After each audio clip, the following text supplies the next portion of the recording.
Hi guys, it's Birds of a Feather on ATD Radio, live from the Real Talk Studios. The first half is brought to you by Gibson Mayer LLC, GibsonMayer.com, and the poll question today presented by our doc, Dr. Paul Vidal of Specialized Physical Therapy. Find them in Burlington, Cherry Hill, and Princeton. SpecializedPhysicalTherapy.com. I'm just taking my time because I'm trying to avoid getting into the conversation of what happened on Sunday night. So I'm talking very briskly and slowly. Hi, Kevin. What's up there, Chucks? Happy belated. Thank you. It was Kevin's birthday. What was it? On Saturday. Yep. Lucky. Yep. How old are you now? 24. You're young. Yeah. You look like you're a brisk 30-something. But happy belated to you. We've got Ryan, Brodo the Bro, on the ones and twos. What's going on, Ryan? Hi, Chucks. How are you? Well, I know how we Yeah. are. Kevin, I know how you are, too. Yeah. And it's not because of the birthday. It's because, your football team still plays football games, kind of, sort of. I mean, we show up. I can't say much about the other teams. Good one. There's someone that is not here. He ended up being sick because of the Eagles' loss. They gave him a respiratory infection. Chrome, sadly, is not here. He does have a respiratory infection. That's not a joke. So we hope he does get better. He does feel better. The change in weather probably has something to do with it. And I would expect I always get the flu when it comes to once it gets to winter, around January, and it gets really cold. That's when I get the flu once a year, and it's unavoidable. But feel better, Chrome. We miss you. I wish you were here to help us grieve. Well, us when I say me and Ryan. I know you're not grieving, Ryan. I mean, Kevin. I was saying, I'm freaking grieving. Yeah, I'm grieving. It's tough.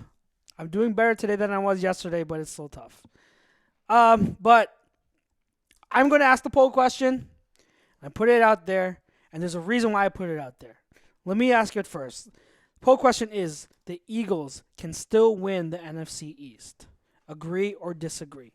And the reason why I put that up there has to do with the post that I put in the Real Talk group, which, if you are not in the Real Talk group, get in there. A lot of good conversation. Some will drive you crazy, but it's good conversation still. After putting my emotions in check and letting my thoughts and rationale settle in a bit, it's been about 2 days, a little under 2 days since the loss. I've had time to think about it and doing my best to put all that emotion aside and trying to think of this objectively. I think there's still hope. And I know it's a lot of Eagles fans don't want to hear it because this team looks horrible. They look really bad.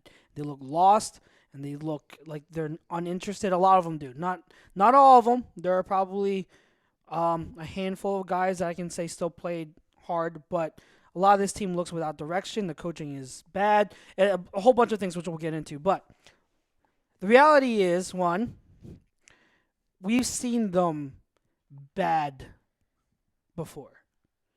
Last year, when we got blown out by the Saints, we were on a stretch of games where the Eagles looked pretty bad, and we all thought that's it. That's it for the season. But as we all know, they turned it around. They made it to the playoffs, even won a playoff game.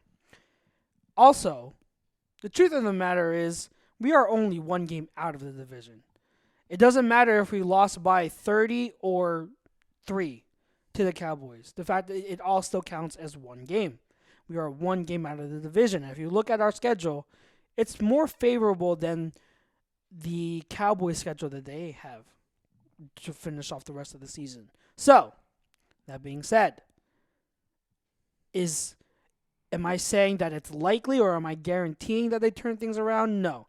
I am absolutely not saying that.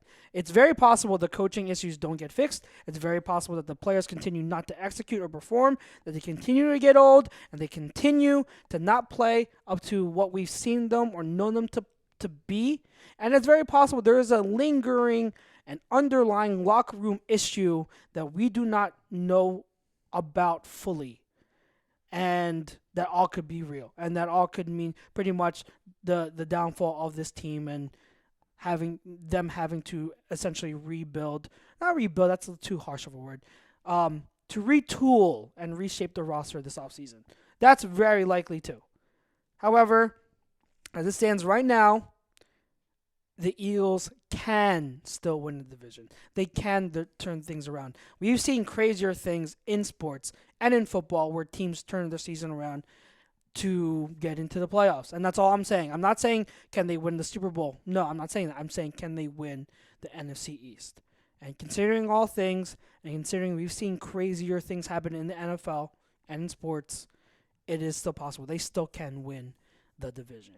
Kevin. Yeah, for me, I think that as far as the poll question goes, it's simple. Yes, they can win the division still. Like you said, they're only a game out, so it's not unrealistic to have the Cowboys lose one game that they shouldn't necessarily. I mean, they did lose to the Jets, so worse could happen. And then obviously you're gonna have to win again in Philly when they come to town. And then you're right there in the thick of things. But will they?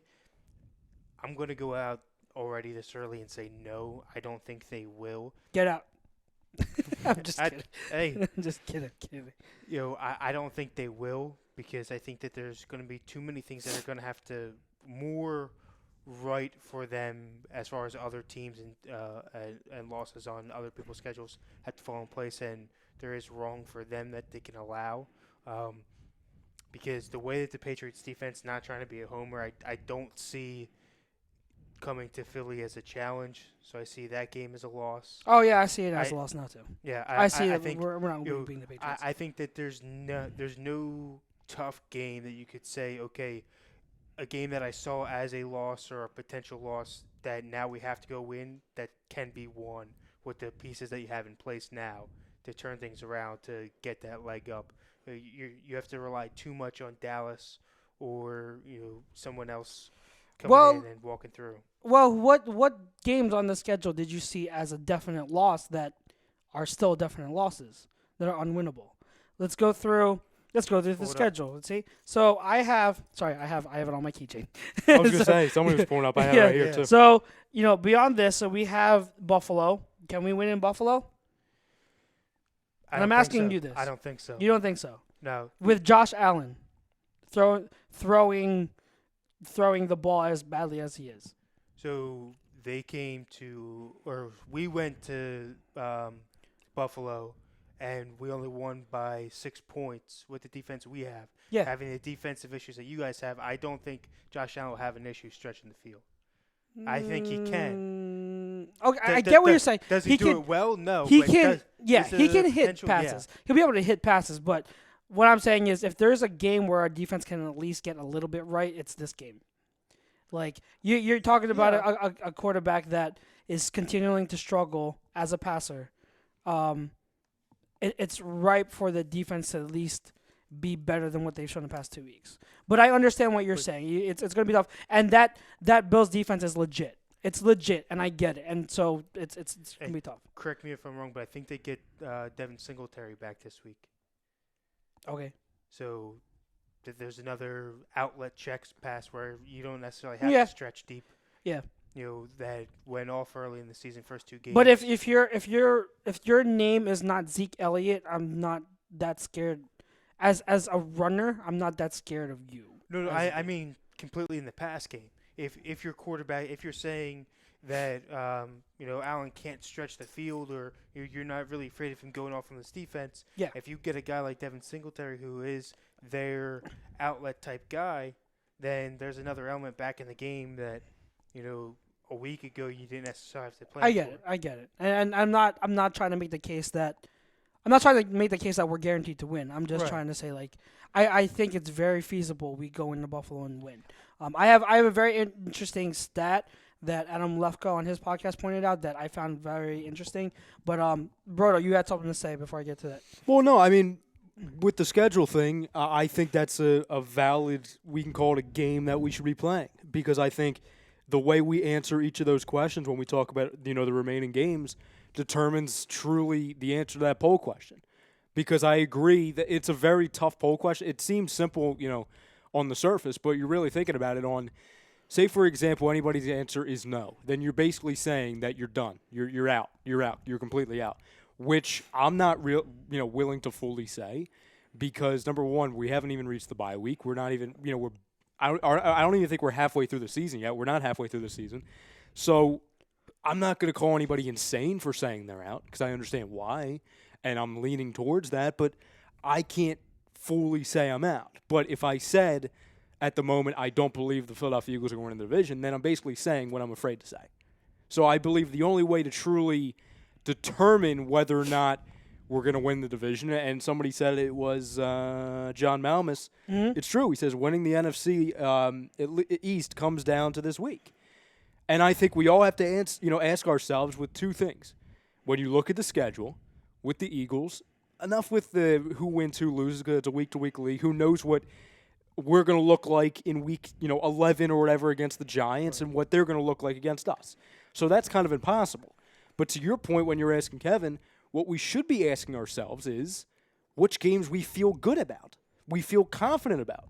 Because if you ask me, and I think this is, this could be said with a lot of people in the fan base, it's been flipped to where if you go right down the list, okay, so Eagles-Bills, whether or not we think they're going to win, would you confidently say that you're feeling good about the game? No. Okay, so that's 0 for 3. I agree with that. Eagles-Bears. I don't feel great about it. I feel better about it because the quarterback stinks. Yeah, the offense is not going anywhere. Yeah. I feel fine about it. It's but I don't at feel, home. Yes. It's at home. I don't feel great about it. Yeah. And this, ladies and gentlemen, this is talking about the roster as is. I'm not saying if we go out and if we get that Chris changes Harris, a lot of things. Or if we get A.J. Green, we're talking about if Howie doesn't make a move. Yeah. And then you look at it. Do we feel great about the Patriots? No, I have that as loss. Yeah. Do we feel great about the Seahawks game? No. No. Dolphins? Yes. Yeah. Giants? Yes. To be honest with you. Yes. And people get mad at me. I'm not saying I'm expecting a loss there, but I went from before the season thinking, this is no question. My point is, later in the season, when we go on the stretch of Dolphins, Giants, Redskins, Cowboys, Giants, before the season, I would have said even maybe 2 weeks ago, we're coming out of that maybe with one loss at most. If the last two performances, one against the Vikings, one against the Cowboys, I'm thinking to myself, what team can we beat? Because if we don't have any movement on offense, if we have no common sense coverage at all, and we're not playing up to our capabilities, and we can't make an open field tackle on the defensive side of the ball, and then if the culture is jaded in the locker room, who the hell are we beating? And I'm not saying we're a worse off football team than the Dolphins or the Giants or the Skins. I'm not saying that. But once the culture goes and we have nothing, to show for it on the field, we don't do anything well. Like, what do we do well? We don't throw the ball well. We don't run the ball well. And I understand that.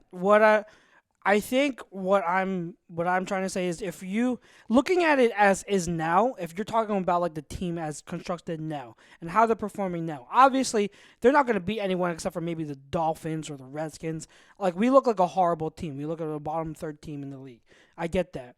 But what I'm saying is, can they turn it around in terms of, if you're going to win this division and get some wins rolling, I'm expecting you to be a better team, and I'm expecting you to turn things around and be the Eagles team that we've seen from the past 2 years.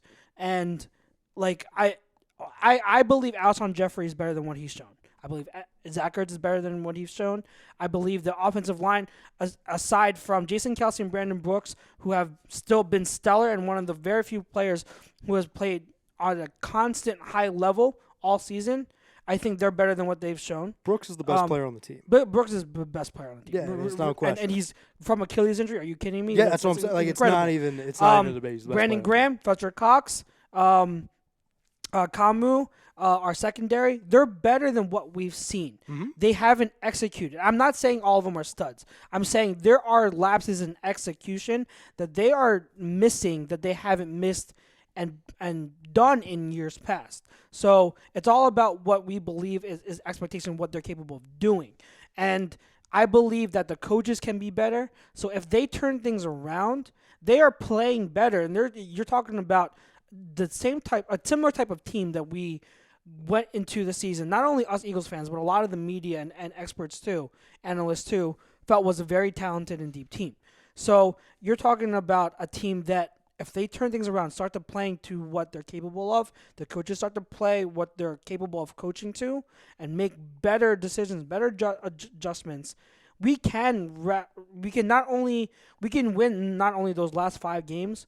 We might be able to pull off a win against the Seahawks. We might be able to pull off maybe an upset against the Patriots. Maybe we've seen crazier things. 2016.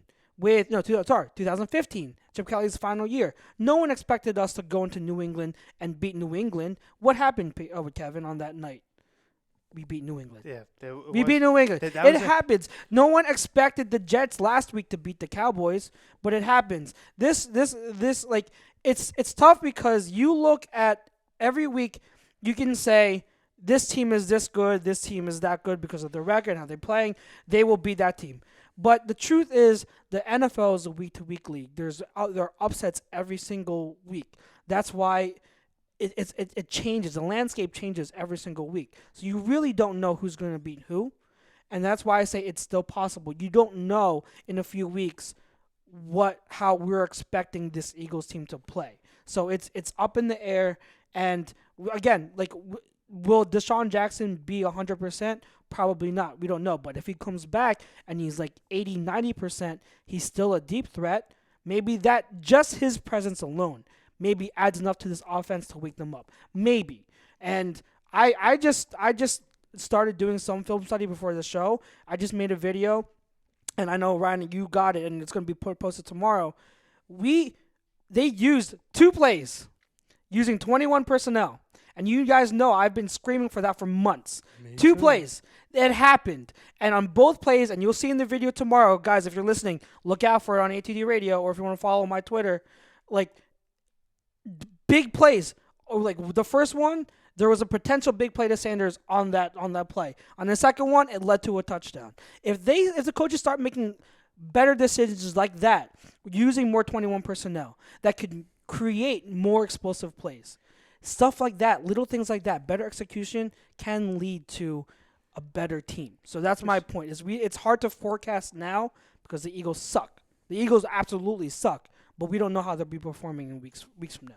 Here's my thing is in regards to coaching and player abilities and where they can get to or where they should be at is right now you've got the broken leg effect, right? What you mean is, so if you have a broken leg or any broken bone, you start to lean on the other side of your body and cause pain on that side because it's carrying the load from yourself. So right now you've got players that are underperforming either because they have to take on responsibility with injuries or whatever it may be. They're not performing to where they should be. So now you have a coaching staff that has to change the play style or scheme up a little bit to, okay, we can't pull these plays off right now because of the way that we're performing. Let's dumb everything down or switch it up, or we're racking our brains over what's going to work because nobody wants to play. It creates a snowball effect that you don't know where you can where to unfix because you're band-aiding everything. Mm-hmm. By the time, say Wentz does come out and Deshaun Jackson does have a great game or does come back and have a great game with Wentz, it's like, okay, well then where do we start to allow ourselves to open everything back up again? How long is that going to take to get everything back on the same page and get going again? The answer is it is we already don't too know. late? Well, the answer is we don't know. That's right. The straight answer. We just don't know.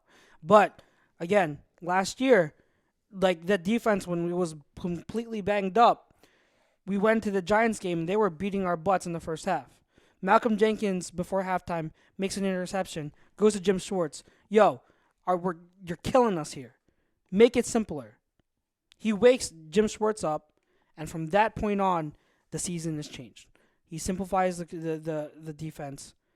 They start to play better, and then the rest is history. Like it's again, it's week to week, and that's something that I've noticed. No one expected us after the second loss to the Cowboys last year to go into LA and win, but what happened? And again, that's my point. Is it's hard to project on the schedule. Oh, like we're not going to win this one. We don't feel great about it, and that's great.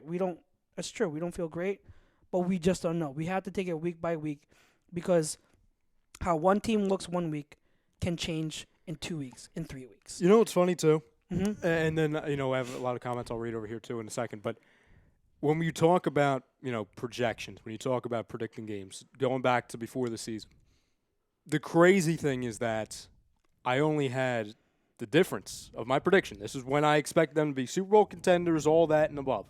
I had them at 4-3 at this point. It's only one different. It's only one game. Yeah. But it's not, to your point, it's not about the way, when you lose. It's the way you lose. Mm-hmm. It's very interesting, and I always brought this up in the past, and I always thought about it, and it gave me confidence going into games, especially with our head coach. And I'm not trying to make it a head coach thing, but it's true. Well, make it a head coach thing because he's at fault too. Yes. Yeah. Up until this season, you know how many times the Philadelphia Eagles in the Doug Pederson coaching era were blown out? Before the season. Twice. For this season. Before this season. Twice. Okay. Against the Bengals, his rookie year. Okay. And last year against the Saints. Twice. That's it. With the all-world rebuilding team in 2016 with the rookie Wentz, only once. 2017, we obviously weren't. 2018, with all the injuries, Super Bowl hangover once. Last 2 weeks, we were blown out. We went from having 2 in our history with Doug to now having 2 back-to-back. This is new territory. That's why I chuckle when people compare it to, oh, well, last year we were at this point. I agree. I get it. Like, to Chuck's point, we didn't expect to, this point last year to get blown out by the Saints and go on the run, get, embarrassed by the Cowboys, and then win the next week against the Rams. But this is uncharted territory. This is now a trend. And on top of it, which I'm sure, it's going to be a lot of the comments, you'll have a lot to say about it. We've never had this culture be questioned like it was. Back in 2016, we weren't a good team. We knew that. But we knew there was a culture change. In 2017, we obviously had great culture. We won the Super Bowl. 2018, yeah, it was lackluster. There were too many people chirping, but we knew the culture was still intact. We had no leaks or anything. Now the culture is, you have leaks, you have people questioning the quarterback, you have inside sources, and I'm questioning where the hell does this come from? Yeah. Where is this coming from? Because this is unlike anything we've ever seen since Chip Kelly. That's what I'm worried about. And this is why I honestly think that this is the beginning of the end. If this culture thing is minute, if there's no inside sources, there's no is it Alshon, Aguilar, whoever it truly is, if this didn't exist and we're just a struggling football team with a lot of injuries, it'd be a lot easier. Then I'd be saying, okay, well, look at 2018, guys, we're fine. We have plenty of time. We are in a bad division. We have an easy schedule in the second half. The culture is going to only get worse from here. How can I say without being biased that I believe this culture? Oh, we'll win by 3 if we win. Say if we win against Buffalo next week. Oh, we'll win up in Buffalo, so everything's going to be great. Really? Because what if the very next week we come out and we lay an egg to Chicago heading into the bye, and then we get blown out by the Patriots, then we get embarrassed by the Seahawks, then we're right back to square one. Yeah. And it's 5 weeks later in the season. Yeah, I totally get it. That's the one trump card that I think could be the end of the season for the Eagles. That's worrisome, and I totally get it. The only thing I'm gonna hang my hat on that could is the fact that this group has prided themselves in resiliency, and you want resiliency. If you're really a resilient group, this is what's going to have to happen. Like real leaders, true leaders, and people who have that heart and able to overcome real tests, they come out and they put things like this to bed, because there are times when not everything is perfect for every team. You have questionable stuff that comes up when you're losing. Mm-hmm. But the teams with great culture are the ones that are able to put that aside. And we're going to see real quick if this team really is as resilient as we thought it would be, and if these leaders are really the leaders that we believe them to be. Because if they're not, then this is going to fester, and this is going to mean the downfall. I totally agree with you. Facebook comments. I apologize. We're about half an hour in. We haven't gone to them yet. But Rafi says, wow, no Chrome. No, there is no Chrome. But Chrome comes back and says, hey, fellas, sick as hell, and it's probably because of this joke of a team. Thanks for picking up the slack. Ralphie says, my guys, it's freaking unreal. Freaking Cowboys. Kev gets to sit there all happy. Yeah, he's happy. Glenn Goff says, agree with the poll question. 1 game out. Bit of a tough schedule ahead of them. Need to win at least 2, but they can still win the division. Chrome says, in the last 10 years, I've turned off 2 games out of disgust. Last year against NOLA and this week's game. They looked like a disinterested group of quitters, so I quit. Sickened me. And Klinkoff says, F the Pats. Vespi says, hey, yo, sorry to bother you at work. To answer the poll question, as of right now, no, but that can all change if the team makes a move or moves to make them serious contenders. Dion Brown says, what's up, guys? I still feel the Eagles can still win the East. They have to turn around now, and Doug needs to get a hold of this team in that locker room. I'm not reading that. John Malma says, and you already read his comment. Thanks, John. Dion says, in my opinion, we beat the Bills, take care of the Bears, then it's a bye week. Both games close, but it's a win. Bill Middlebrook says, the biggest thing missing is chemistry. This has nothing to do with Foles. Wentz is better. That being said, this team has never respected him since his injury. When they play a backup, no matter who it is, they play harder. I'm not sure if I agree with that. No, it's a reach. Bill Middlebrook says, Djax has 2 games in him. And if he comes back, he'll be right back out. Should have had the surgery. David Collins says, this team has too many holes. We are now an old team. It comes from awful drafts year after year. Jeff Lohmeyer. Honestly, I'm glad they found themselves in this position early in the year when there's opportunity for these guys to air out their grievances and bury it, as opposed to the end of the year when all hope is lost and things could get even uglier. Time to put it behind you and trust each other. Bill Middlebrook says, Doug is nothing special. When are people going to realize that? It was all Frank, blah, blah, blah. Agree, fire sale time. They don't have hard chucks. They ain't hungry, and they don't have the chemistry together. It's so obvious. So those, anything on YouTube? Oh, yeah. Chris Garland says, go Cowboys. I did see Harlem Cowboys on there, by the way. Yeah, of course he is. Of course he comes out when the Cowboys are not on the 3-game losing streak. And they coming off a win against us. Yeah. Chris Garland, who is also a Cowboys fan, he says, go Cowboys. By the way, he said it was his 21st birthday on Monday, so happy belated birthday to him. Happy belated. And then he says, from a Cowboys fan, your guys' schedule looks easier than ours, and still play in December. It's not over. So he's actually being very self-aware. I appreciate that, because not because he's like saying almost like a compliment to us, but it's true. Here's a Cowboys fan coming off of a major victory against us where they embarrassed us, and even he's saying it's not over. So he understands that, listen, it's still a very, very long season. Thank you. Then we get to Harlem Cowboy. Things are very different with Harlem Cowboy.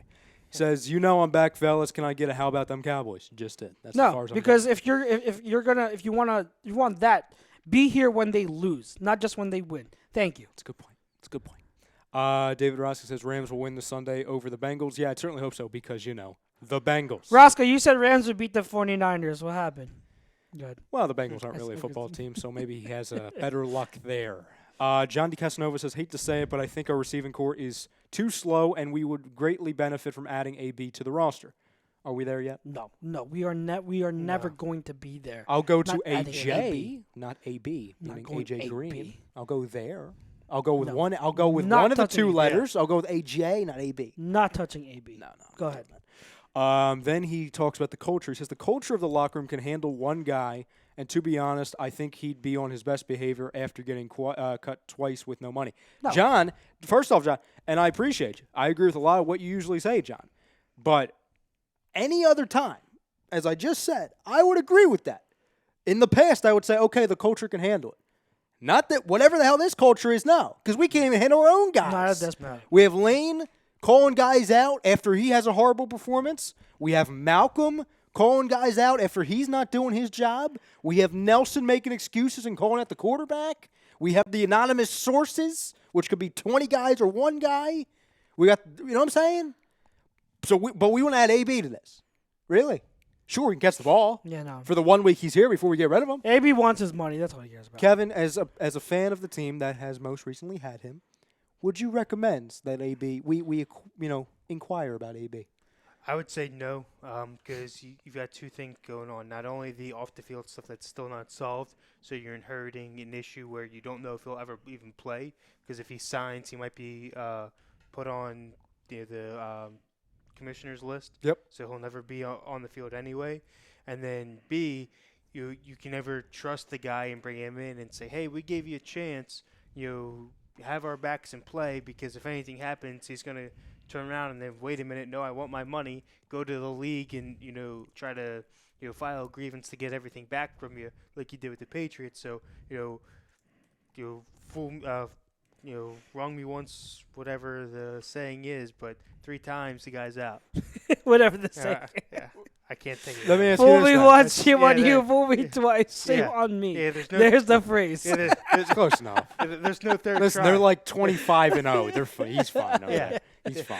Let me ask you this, though. Speaking of crazy names, and I admit this is crazy, and not nearly the talent level of one Antonio Brown.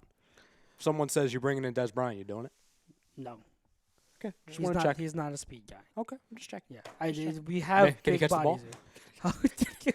Like, I'm not even talking speed. Well, can he? Because last time I checked, he dropped it.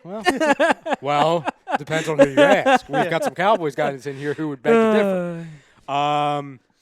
Let's see. Okay, John, well, here we go. This goes right into what we were talking about pre-show. He says, I'm going to give you a little guess. You don't have the YouTube chat up, do you? So you didn't see this yet? I do have the YouTube. So you probably already saw it. What? No, I didn't. He says, if not AB, then at least, and then he gives a name. And it's one of our 2 names. I didn't see it. I didn't see. Robbie Anderson. Yes. Yes. So, if you're just tuning in, well, no, you're not.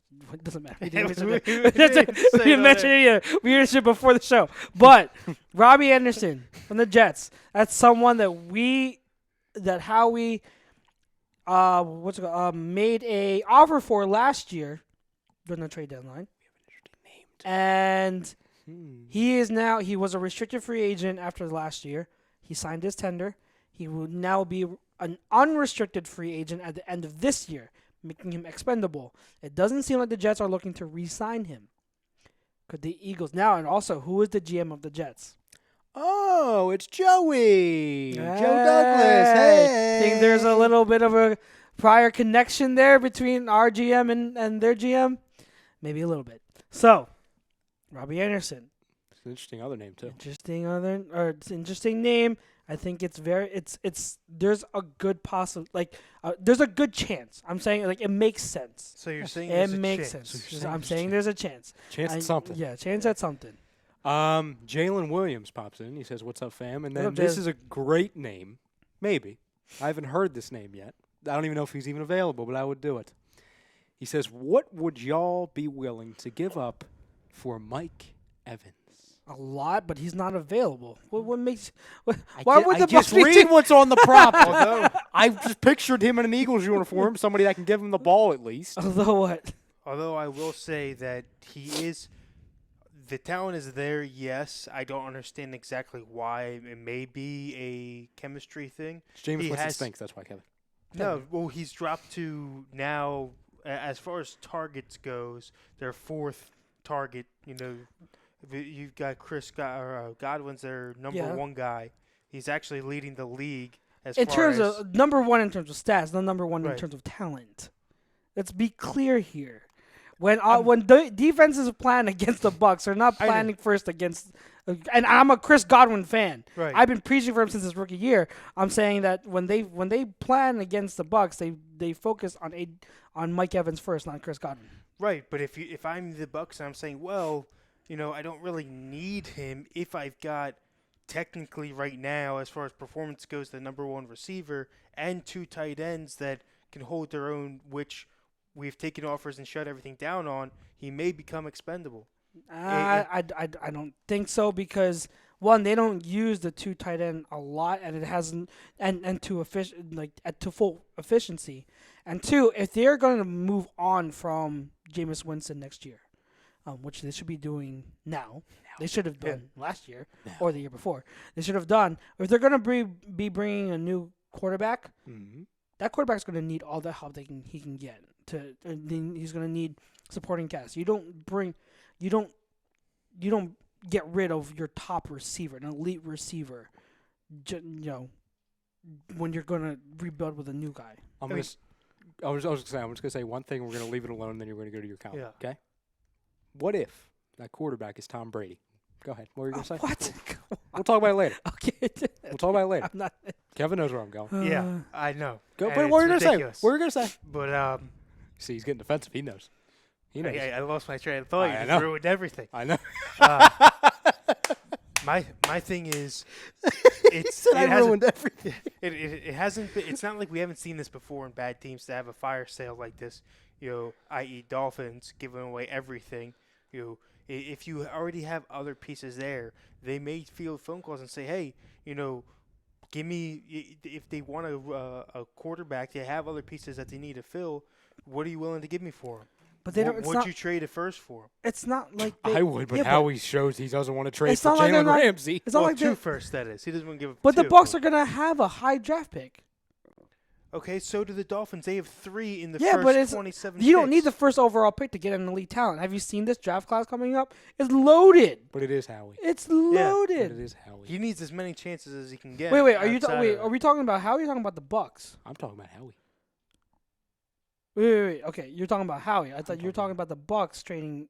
I'm Mike Evans. talking about him getting rid of the picks because he's useless to have them anyway, Okay, and the Buccaneers need them. I don't. Not that I don't disagree on what I'm saying. I'm like for Mike Evans, absolutely.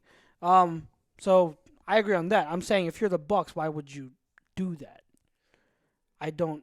Well, I don't my feel the thing is, if necessary you're already do going to that. be rebuilding, if you've already committed to going out and getting a quarterback, why can't I go out and get rid of one receiver knowing I have a solid other number one Because to build around? because one, you don't know if Chris Godwin is a true number 1 wide receiver, and look at what's happened to Juju. Okay, AB gone. What's Juju done?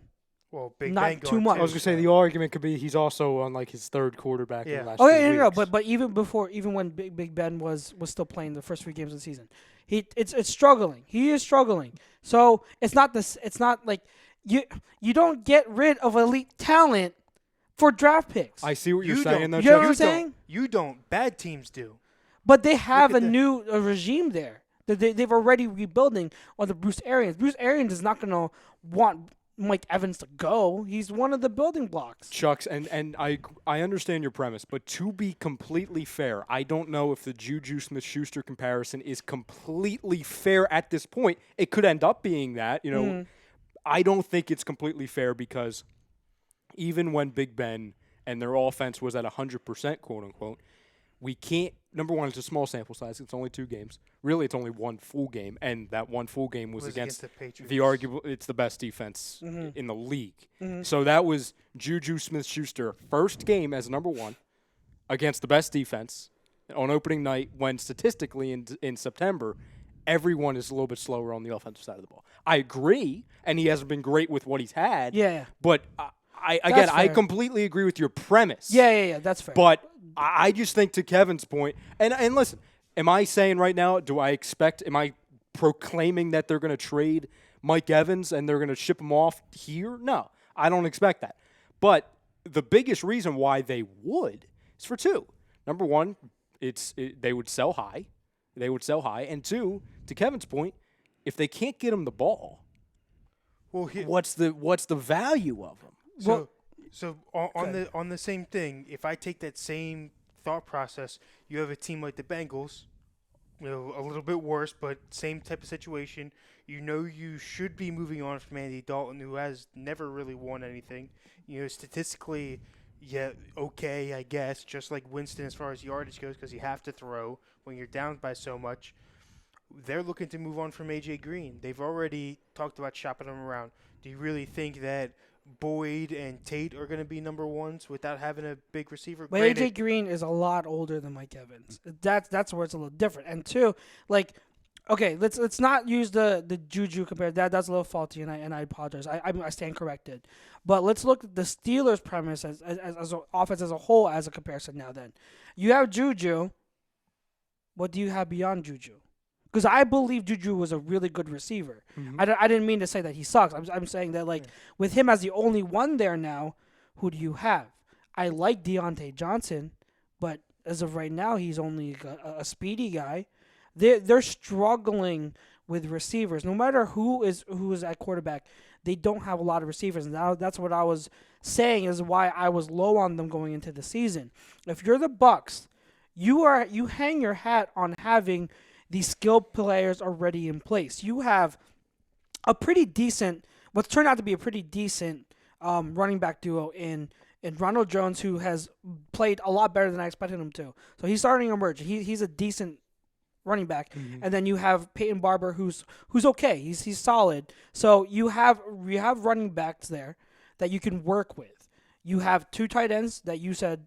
Or, I take either one. You take either one. So you have two tight ends that are great. And then you have two wide receivers.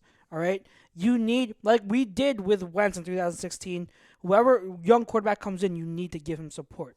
And when one of those skill positions is an elite wide receiver, you don't trade him. Because the whole point, and we've said this with Mac, we've said this with Ramsey and everything, getting rid of draft picks for an elite player, like the whole point of having a draft pick is to get an elite player. That's the whole point. So why would you trade away an elite player on your roster to get a draft pick that's an unknown? So unless if you're telling me someone's going to give the Bucs 3 first-round draft picks and then some, then that's obviously, like, that's a steal. But there's no reasonable team that's going to do that outside of maybe, like, the Redskins. So I don't see it realistically happening is what I'm saying. I don't, like, I get what you're saying, like, it could, but even that for me saying is a little far-fetched to say that Mike Evans could be available. Gongos951 says, "Evening, boys. How's it going?" He says, "Just got here. What's the poll question?" I replied to him. I sent it to him. Eddie Sanchez says they need to move on and learn from this. Mike Rose should be gone by now. Yeah, he should have been gone last year. Cool P says, "I agree." I think he's talking about the poll. Harlem Cowboy says, "Fellas, I've been here all season. Win or lose, I'm a troll." All right. You haven't been here all season. Stop it. NX75 Thanks for tuning in, but you haven't been Gaming says, "Usually when teams play like this, the leaders have a, quote, players meeting. Have not heard of anything like that yet." Oh, I have. Dollar Bill says, "What? That they had a players meeting?" Yeah. Dollar Bill says, "Let's clean house with all the dead weight, get the cap space ready for the off season." And then Gongo says, "What about Keenan Allen?" Again, he's another one that I just don't.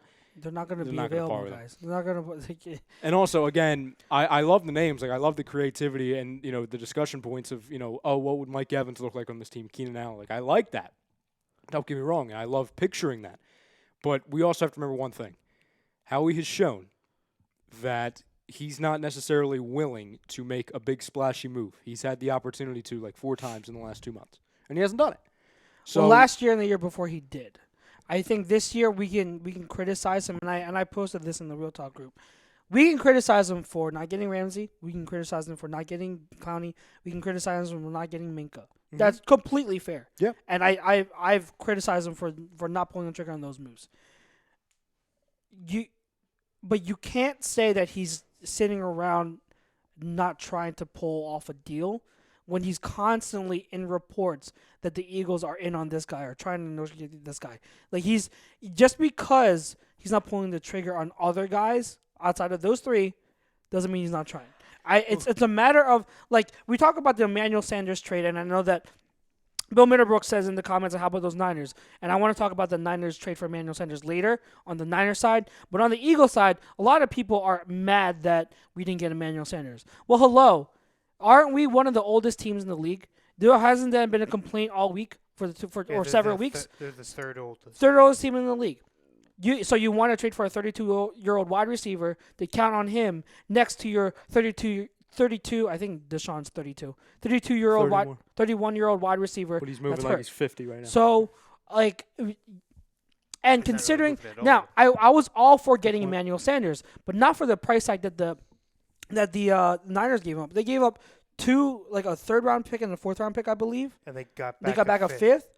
That for a 32-year-old wide receiver that could be a rental, I don't think I'd give that up. Like I really don't think I'd give that up. But if you're in the Niners spot, you do because Yes, they're that's in a difference. Yeah, That's a difference. They're And we'll talk already about that in later. Yeah, they're already in a 6-0 situation. Okay, And they're a one young piece team. away, yeah. Yeah, you're one piece away. That's a different situation. Right. The Eagles, they're not. So you can't say Howie's like you can't. And you said this before the show too. You agree with me.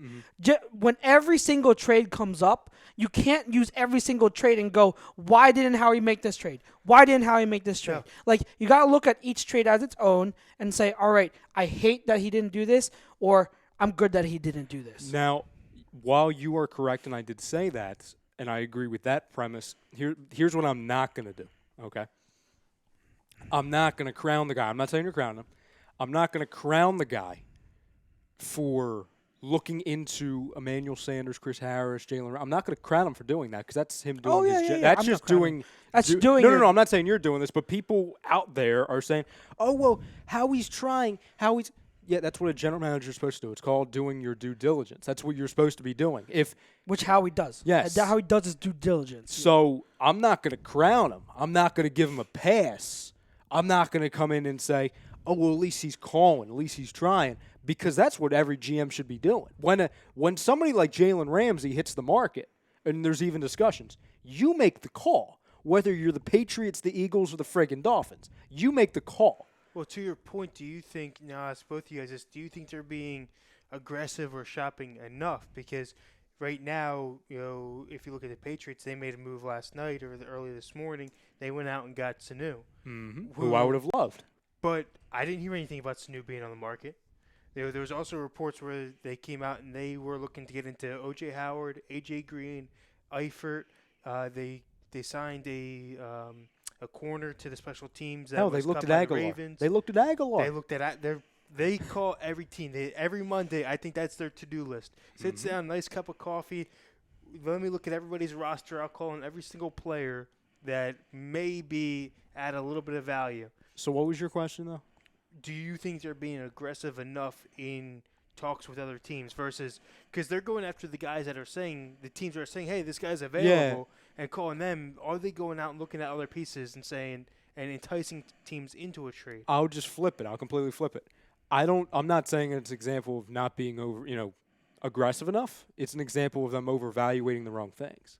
Howie Roseman and the Eagles organization, they're overvaluing draft picks. And if they want to do that, again, I would have zero problem with it if they had the track record, especially in the last handful of years. And I'm not even talking about the fact that you have to go back to Deshaun and Jerry Maclin as far as drafting wide receivers, and then between those, and they were Andy's guys, number one. So you can't even give credit to Howie Roseman for that. And if you eliminate those two, you have to go back to the 70s.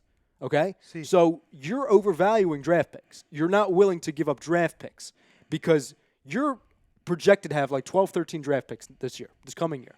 We are, which is way above standard. So we already have a plentiful amount, and Howie Roseman loves to do a thing where he combines mid to late round picks, combines them to move up in the upper third, second round. He's done that many times. You're going to overvalue that because you want to get younger, and I get it, but you've shown this fan base that you can't acquire the right young talent. So it's kind of flipped on, sure, we want to get younger. We want to have bodies because we're getting older. But we're saving it for guys that we don't even know if they're going to be on the team in 3 years. See, here's the thing is I don't mind putting a high evaluation on draft picks under two circumstances. Either A, you're in a situation similar to the Patriots where you have already, as far as lineups go, you're pretty set almost everywhere, maybe a piece here or there based off an injury. And you're older, so there's not much value that you can give to other teams to get back because nobody wants, you're not going to look to do anything with them. Or B, you're on the Dolphin side of things and you want to bring in draft picks because everyone on your team sucks enough to where there's no one's trading for them anyway. you might as well just cut them and then rebuild with rookies because that's better than what's coming into you. But you're in the middle of the road. You have to, there's pieces out there. There's movable objects that, to only go out and get 3 or 4 pieces and you could be right back in it. It's not the end of the season or end of the year. We can't be looking into the offseason. Like we said earlier, you're only 1 game out. Yeah. And you still have to play Dallas again. So, okay, you win that game, which that's in Philly. That should be done. And I pulled up earlier. If you look at the Cowboys' next 5 games, Go ahead. Yeah, we They looked at they we might looked at only the win Eagles. That's exactly. So yeah, we Yeah, talk really? about the Eagles' tough schedule within the next, and then the last 5 are easier. Yeah. So now let's look at the Cowboys. Oh, and 'Cause if that's the comparison. If we were Cowboys fans, if we would feel good about these games. Yeah. and Cowboys And I'm putting my fans- objective hat on. I'm Yeah. bias aside. I'm looking at it. Go ahead. Go Go ahead. ahead. So you've got the next 5 games in November. You've got the Giants. Coming off At the home. bye, so I would feel good about that. Yeah. Yeah. Okay. Absolutely. So then you've got Minnesota. in No. Minnesota. No, would No. not feel good about that. They're a very in- good in team. Dallas, Very rather. good team. Minnesota at Dallas, rather. By the way, prediction, because people were already abandoning the Vikings like Mhm. 3 weeks ago. They're going to be one of the top 2 seeds in the conference. Top 2. Yeah. I They're that good. no. They're I that think the good. Packers are better. So we'll Okay. get that into the That- second okay. half. We'll get into that that. division's a crapshoot. Yeah. That's Yeah. that's too. It's hard tough to though. pick The right now. Vikings are good. The Vikings are good when they're hitting play action. Go ahead. Uh, So then we're you've talking about got- 1-on-1. Yeah. I'm going down the line of like So feel that- good, don't feel good. So they would be 5-4. 5-4. Yes. Then you've got the Lions at. That's Detroit. a toss up. That's a toss up. Well, Carryon Johnson's lost for the year, but didn't and they had They just don't traded. use them a lot. They just traded Quandre Diggs, and where's that at? That's at the Lions. At Detroit. Yeah. That's a toss up. I'm gonna I'll honestly. go win. Detroit is for argument's sake we'll go win for the Cowboys, but that is a toss up. I can actually see the Lions making a splashy move, though. I could see them Yeah. being one of these teams. Maybe a Yeah. sleeper for A.J. Green. I could see that. Go out and get Jay Ajayi. I think They it's should, Cardinal. oh I my think it's God! Cardinal. No, they signed Alfred Morris, Arizona. You're kidding me. I'm not kidding. I'm like, Hell, you signed Alfred Morris over Jay Ajayi, hell, who's let's fully go. healthy. I'll go after J.J. Yeah, if I'm the Lions, I'm going no, after I'm Jay saying the Ajayi. Eagles. I would go after J.J. No, screw the Lions. Howie Roseman, would bring back J.J. Oh my God, I would. Yeah. I wouldn't complain about that. No. Yeah. Hell, we might need him in 2 weeks. Go ahead. Then they play the Patriots Lost. Lost. in New England, Yeah. and So that's 2-2. then the Bills go 6 to and 5. Dallas. So that I don't feel great about that either. 6-6. Then you round it out with the Bears, Don't feel good about that either. Mitchell sucks. They give me a win with that. 7-6. Okay. the Rams, Don't feel good about that. No, either. 7-7. then the Eagles and Redskins. So Well, like they we're get looking at 9-7. 8-9, so they could finish around the same record. Their schedule is not a cakewalk either. And I'm giving them a win against the Lions, Right. which if they make a splashy move, I'll flip it. Exactly. But So here's the funny you're thing. comparing schedules. Like 10 weeks out. So it's tough to say. But here's the horrible thing. Are we good enough to get to 9 wins? Yeah, that's a big question. That is a big question. Like I can't That's- guarantee that. If you win the next 2 games, because the toughest games are after the bye against the Patriots and the Seahawks. So if you want to say those are losses, those are losses. If you win the next 2 against the Bills and the Bears, which are it's possible, it's feasible. Very possible. And then you finish off that 5-game stretch at the end of the season with wins. That's 7 additional wins. That gives you to 10 wins. That leaves you no room for error. You cannot lose any of those 7 games. That is outside the Seahawks and Patriots. You cannot lose any of those 7 games. That's a very slim margin for error now that they've put themselves in. And So it's very tough. And Very if you tough. put it outside of that, if you're looking at playoff hopes to where we saw, all of us saw this team supposed to be, you have to win your division because you're looking at the wild cards are going to be either Niners or Seahawks, whoever ends up winning there, probably the Seahawks, and then the Packers or Vikings. So Don't say probably. I find that disrespectful. I mean, I've seen what happens when teams go undefeated for long periods of time. It doesn't usually Oh, pan do you out. really? So Do you really? At the What end of the happened? year- What happened with the little 18-0 Patriots? No, but It's gonna be tough, but it's not out of the woods. I don't think it's the Cowboys don't have a cakewalk of a schedule. I'll ask you this, okay? Out of the players that you listed in your post earlier, Ramsey, Clowney, Minka Fitzpatrick, Emmanuel Sanders, guys that the Eagles could have gotten. Which one do you think is going to come back to bite them the most? Because I don't think it. I think the majority would say Ramsey, but I'd say Clowney. I don't. I think it's Fitzpatrick. Yeah, Minka. I agree. 100%. I can't argue. Like I see an argument for all three of them. Mm-hmm. So I don't think any answer is crazy. Because while I think Clowney would have helped tremendously, he hasn't lived up to expectations in his career. I think he's a way bigger star than he is a good player. He's a good player, and he would be way better than what we have at the moment. Yes. And he has been playing well. Yes. For the Seahawks, yeah. But I don't think that moves the needle as much as a Minka Fitzpatrick does. And I'm not trying to say Minka Fitzpatrick is better than Jalen Ramsey. But given the amount of capital the Steelers gave up to where it's not even close to what was given up to get Jalen Ramsey. Yeah. You can mirror that into thinking, okay, it's Minka Fitzpatrick. Number one, he's very young. He can play both safety and cornerback. You can groom him to be kind of the protege/replacement to Malcolm Jenkins. He could also play he's very versatile, like you said. Yeah. You're not giving up 3 first-rounders. You're giving up Yep. it was a couple second-rounders and it was a bunch of stuff. Wasn't that much for a second-year player. And that was the Steelers to where I said to Klinkoff, who's a Steelers fan 100 times, it did not make sense for them to go after him. They gave up a pick. I think it was a late first round. I feel like it was a late first-round pick. If it was a first-rounder or whatever it was, that could have been a pick to get a quarterback or get something. They're not winning anything this year. Right. And the last thing they needed was defensive help. They didn't need defensive help. But they did it because, here's an opportunity to make us better. Somebody young, somebody who's versatile, who can play a lot of positions. You can get them for a little cheaper. Boom, done.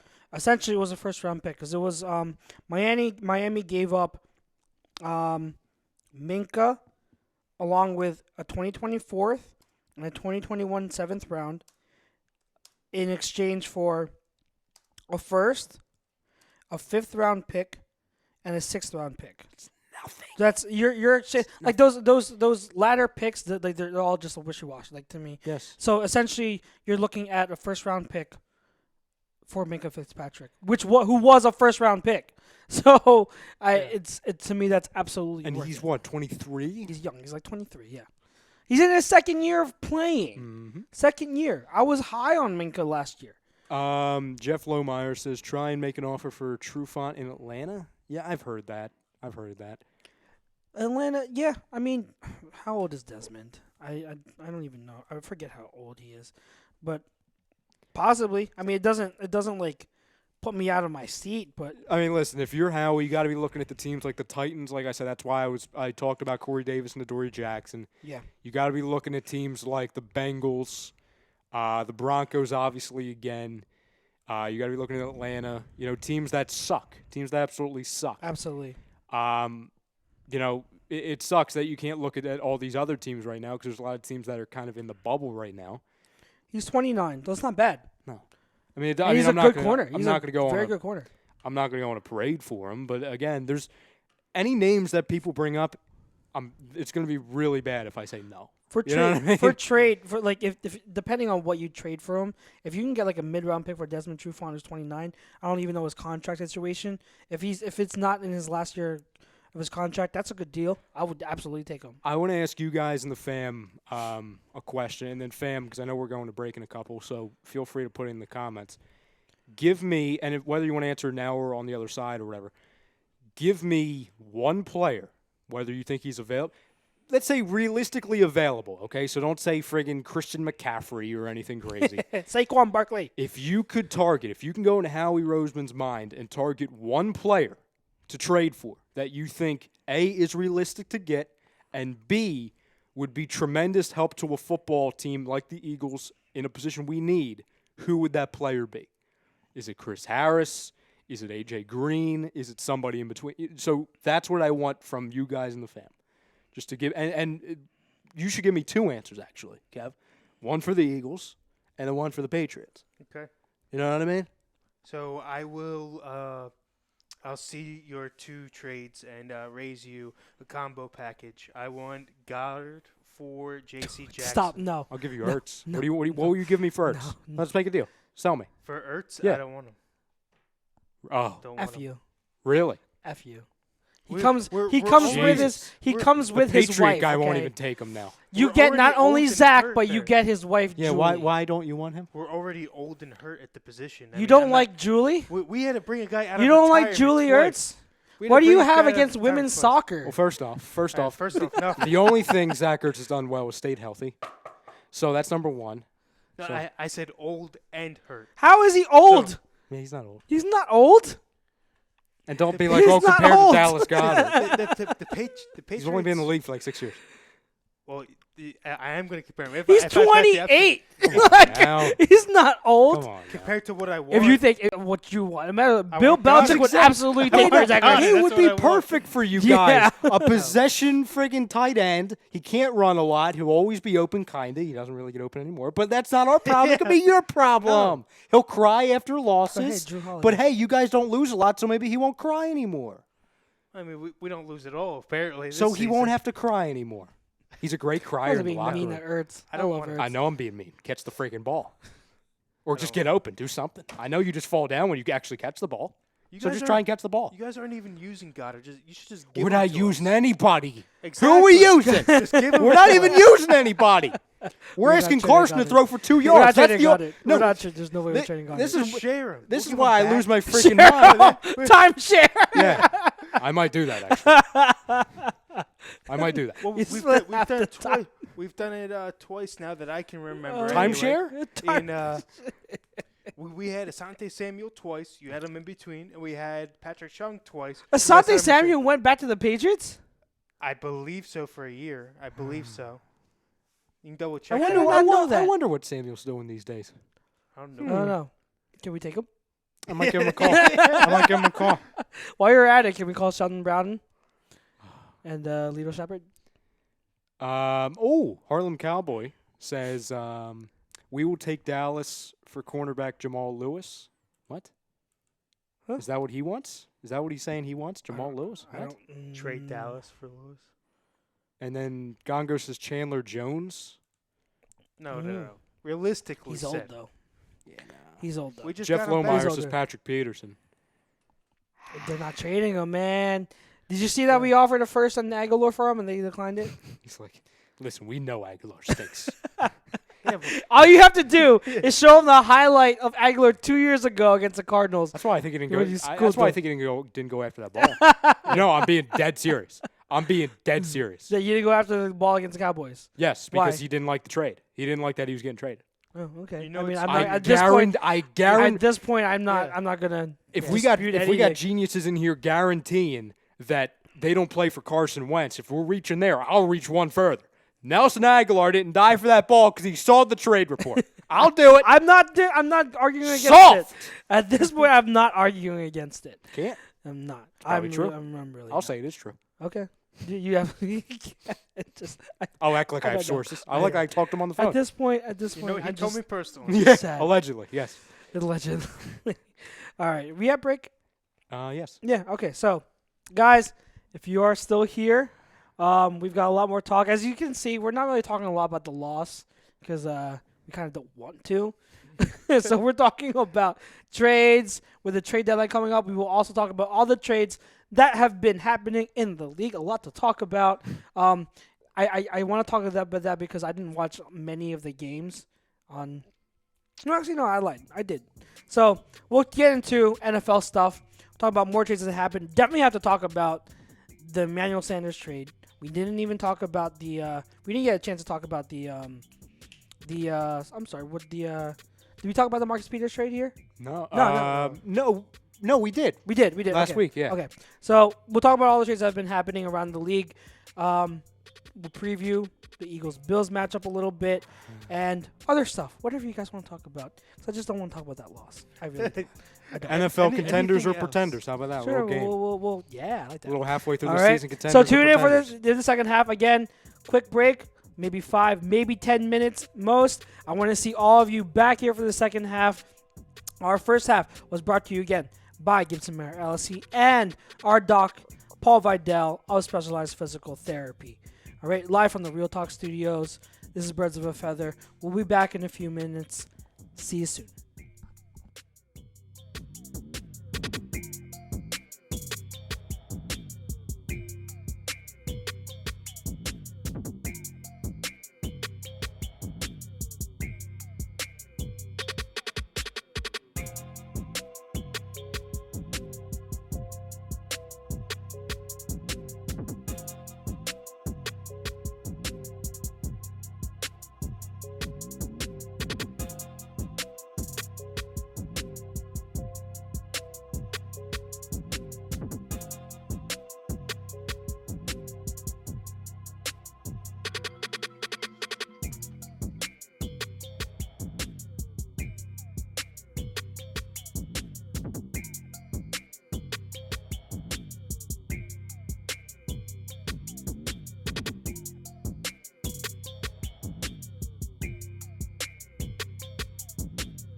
We are back, and we are not talking about the Eagles loss. We're talking about other football stuff. Eagles related, NFL related. This is Birds of a Feather on ATD Radio, live from the Real Talk Studios. Second half brought to you by Gibson Mayer LLC. Our certified public accountant, make them yours. And our poll question, presented by our doc, Paul Vidal of SpecializedPhysicalTherapy.com. Specialized physical therapy found in Burlington, Ontario, and Princeton. The poll question, if you weren't here for the first half, the Eagles will still win, or can still win. I didn't say will. Can still win the NFC East. Agree or disagree? Chime in. Let us know what you think. But we are moving on. As I said, we are not talking about the Eagles' loss. It was miserable. We get that. Let's move on. And let's look ahead. Let's look ahead to possible trades for the Eagles, which we talked about in the first half. If you have possible names you want to bring up, like Ryan said, names, realistic names that you find as possible trade targets that you'd like Howie to trade for. I know my guy was our guy. We pretty much agree on Robbie Anderson. Be great. AJ Green was one that we would love to have too. I didn't mention him in the first half, but the other guy from the Jets, if they want to do a package, I would take Leonard Williams. Mm-hmm. If you do want to do Leonard Williams and Robbie Anderson as a package to us for some draft picks, and we'll give you like Sidney and Aguilar or something like that. That's fine. So The one thing I wanted to bring up to you guys before we and we're not, it's not talking about last week's game or anything. It's kind of going ahead, but this doesn't involve a trade. This involves around guys that are still under contract for us, but we haven't seen. Tell me if you agree or disagree with this, and fam at home, feel free to share your opinions on this as well. When you talk about all of the players that we're still waiting to return, I think it comes down to two players that are the most important. So an offensive player and a defensive player. Tell me if you think these two are the most important players that are still able to come back, not on the IR, but are projected to come back sometime this season. go ahead. I believe number one is Deshaun Jackson for obvious reasons. Obvious. And I think number two is Timmy Jernigan. Absolutely. I don't think it's Avante. I don't think it's Cravon. I don't think it's Jason Peters. I think it's absolutely Deshaun Jackson. I don't need to tell you why. We know what this offense is. And I've said this numerous times. I said it around this time last year when Timmy Jernigan coincidentally was hurt the same time last year. He is the most undervalued and I think underappreciated and also one of the most valuable pieces to not only the defensive line but the defense as a whole. I don't think it's a coincidence that when we got Timmy Jernigan the first time, how much of a jump our defensive line took. Yeah, because of double teams. Yes. Yeah. And also, I don't think it's a coincidence that when Timmy Jernigan came back from injury last year in 2018, that's when we started going on our run to make the playoffs, and our defensive line dramatically started to play better. It's not a coincidence, ladies and gentlemen. I also don't think it's a coincidence that when he's gone, especially the week or two after his apparent injuries in the past, our defensive line statistically has their worst weeks. They haven't been good at all. But if you look at the weeks directly following an injury from him, where it's the first game without him, they are horrible, horribly ranked, statistically. And I'm not a big stats guy, but it's glaring to me. So I think just adding those two guys back, and it's again goes back to the game of okay. Do we really know when Deshaun's coming back? No. They said 3 weeks ago he was ready to come back, and I'm thinking to myself, is he going to be ready for the game after the bye week, which is 4 weeks from now? And then Timmy Jernigan, they said last week, it's looking good, but they said the same thing about Jalen Mills last year, that it was day-to-day, and he just came back this past week. So, unfortunately, it's a game of, okay, we're just got to sit back and wait. But it gives me a little bit of hope that if both of them, one of them, if not both of them, show up in, a recent amount of time, hopefully over the next handful of weeks, and they are able to stay on the field for the rest of the season, I think that dramatically helps us on both sides of the ball. And that's without even making a serious trade or any trade. No, I agree. I think they are obviously the biggest two. Deshaun Jackson, like you said, for obvious reasons. But with Timmy Jernigan, when Malik Jackson went down, it wasn't as it was a huge loss because Malik Jackson, he's a really good pass rushing interior defensive lineman, And he's never gotten hurt before. Yeah.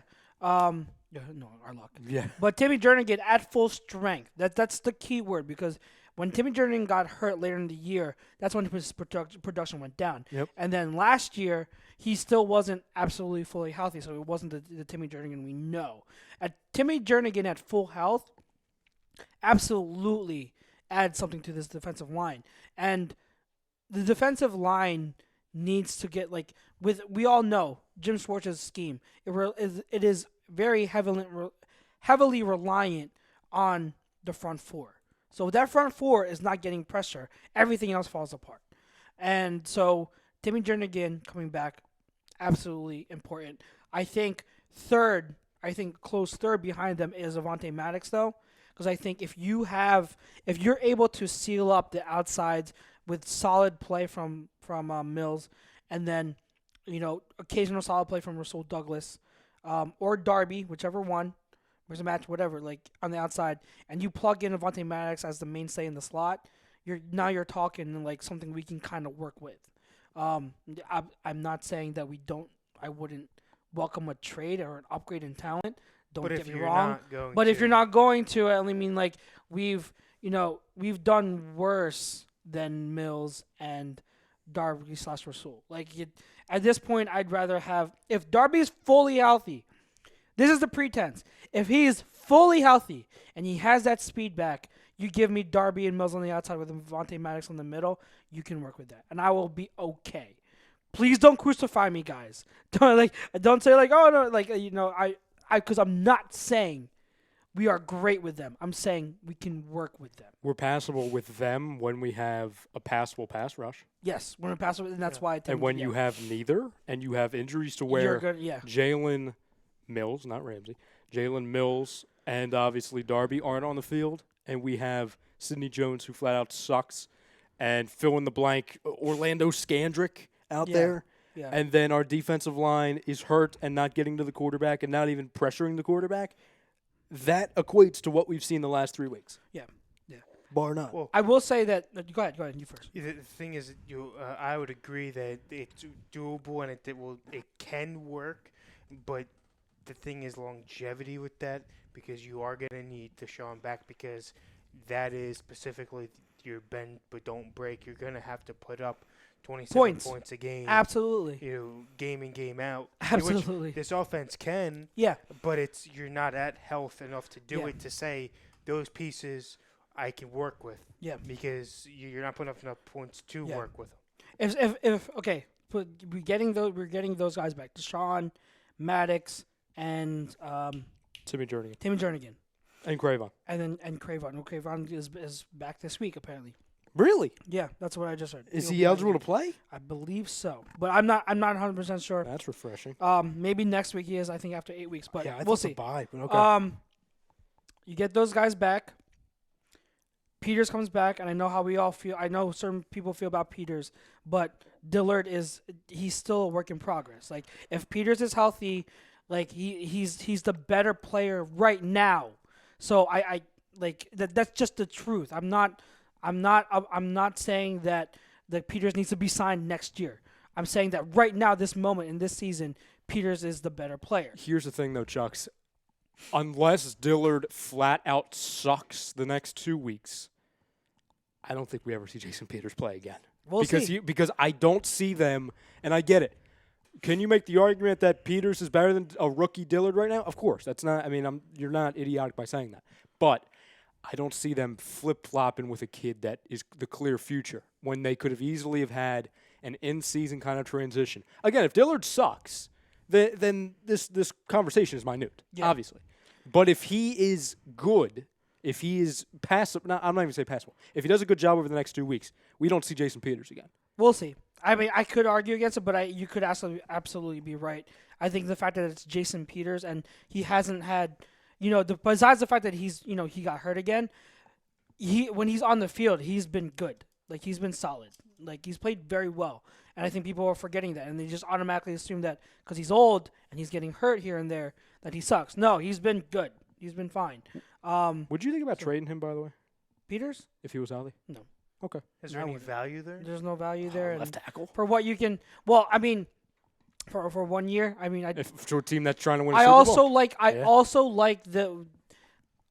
like him here because there's no other left tackle, I'd want teaching Dillard than Jason Peters. Oh no, I'm not saying I want it. So, that was the conversation I saw on Twitter. Like, should yeah. we have traded Peters? No.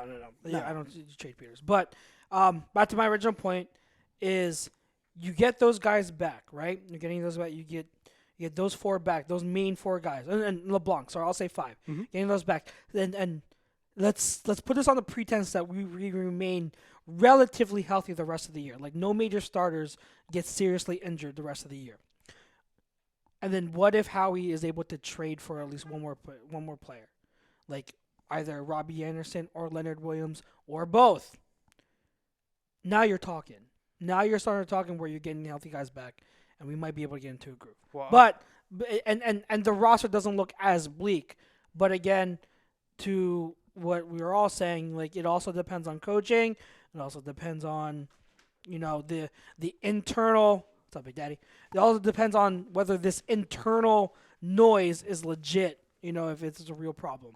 We get it. But what I'm saying is the roster doesn't look as bleak as it has looked so far. Well, that was my point, is that if you get those 5 guys back, I don't necessarily think that you really have to go out and trade anyone if you win games.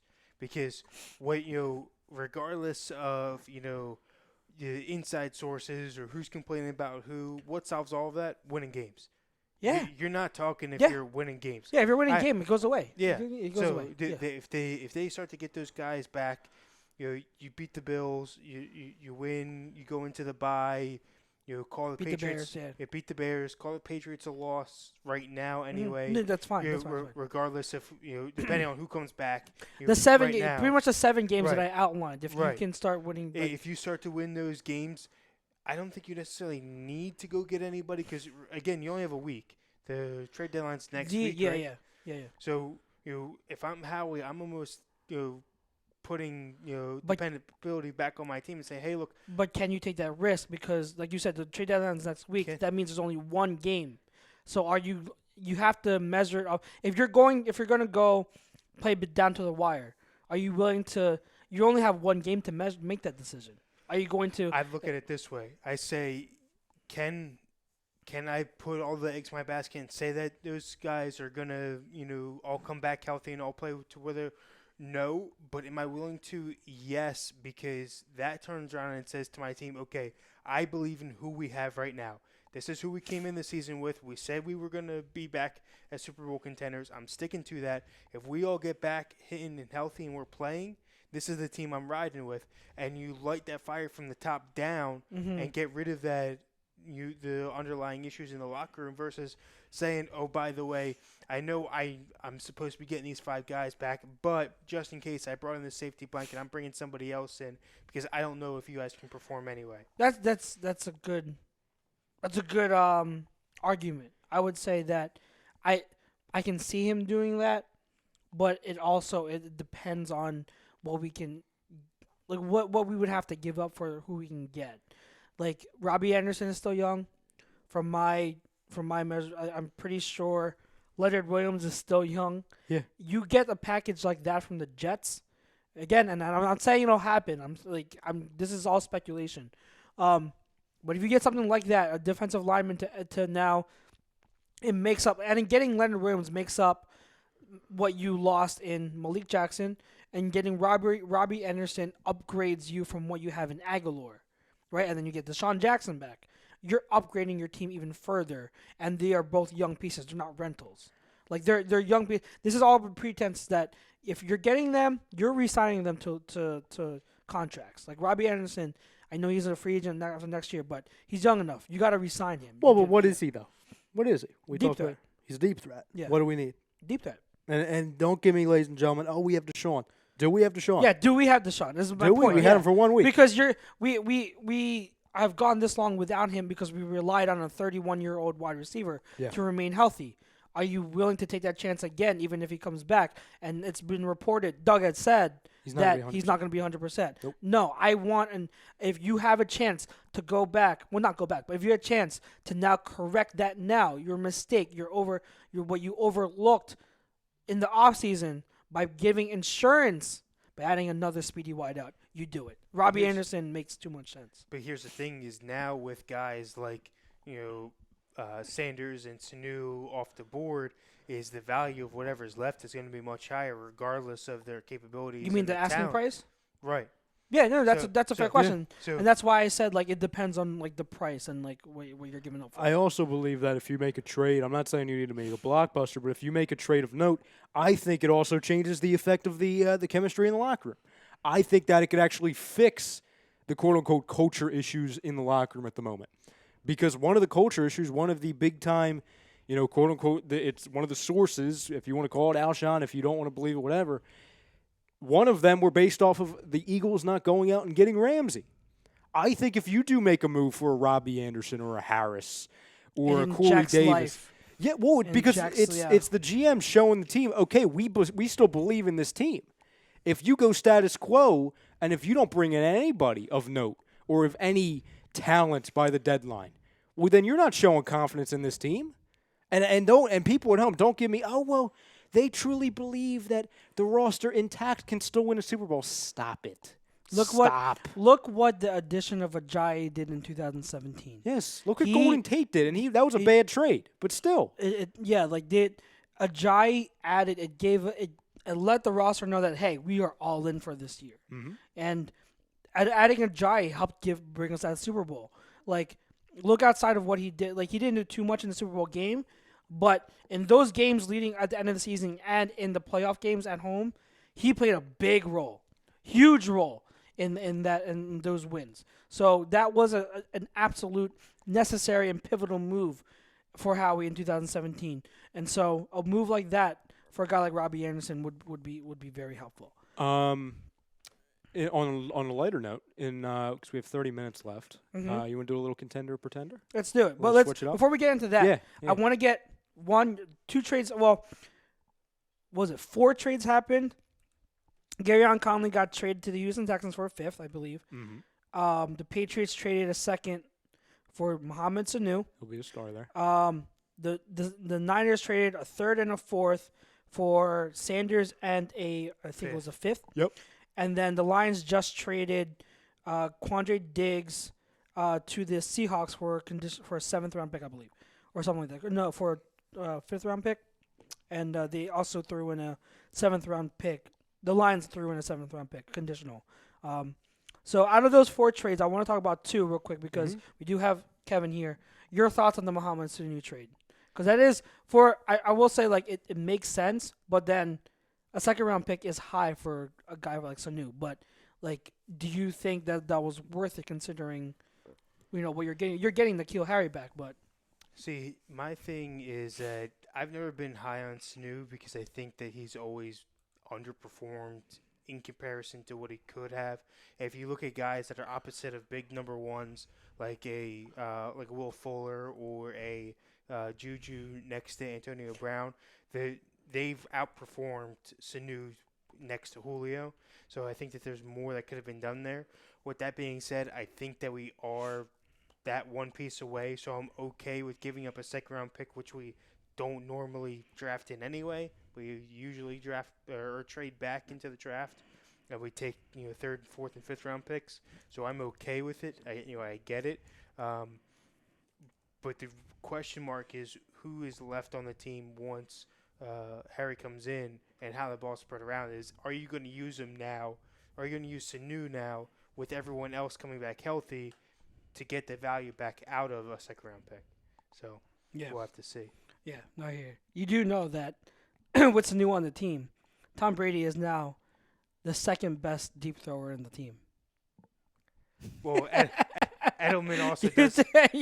Edelman also does have a 32-yard pass this season, so he might be moving down very quickly. Did you see that video Yeah. with Lefko? Yeah. He's got an arm. And by the way, Rutgers.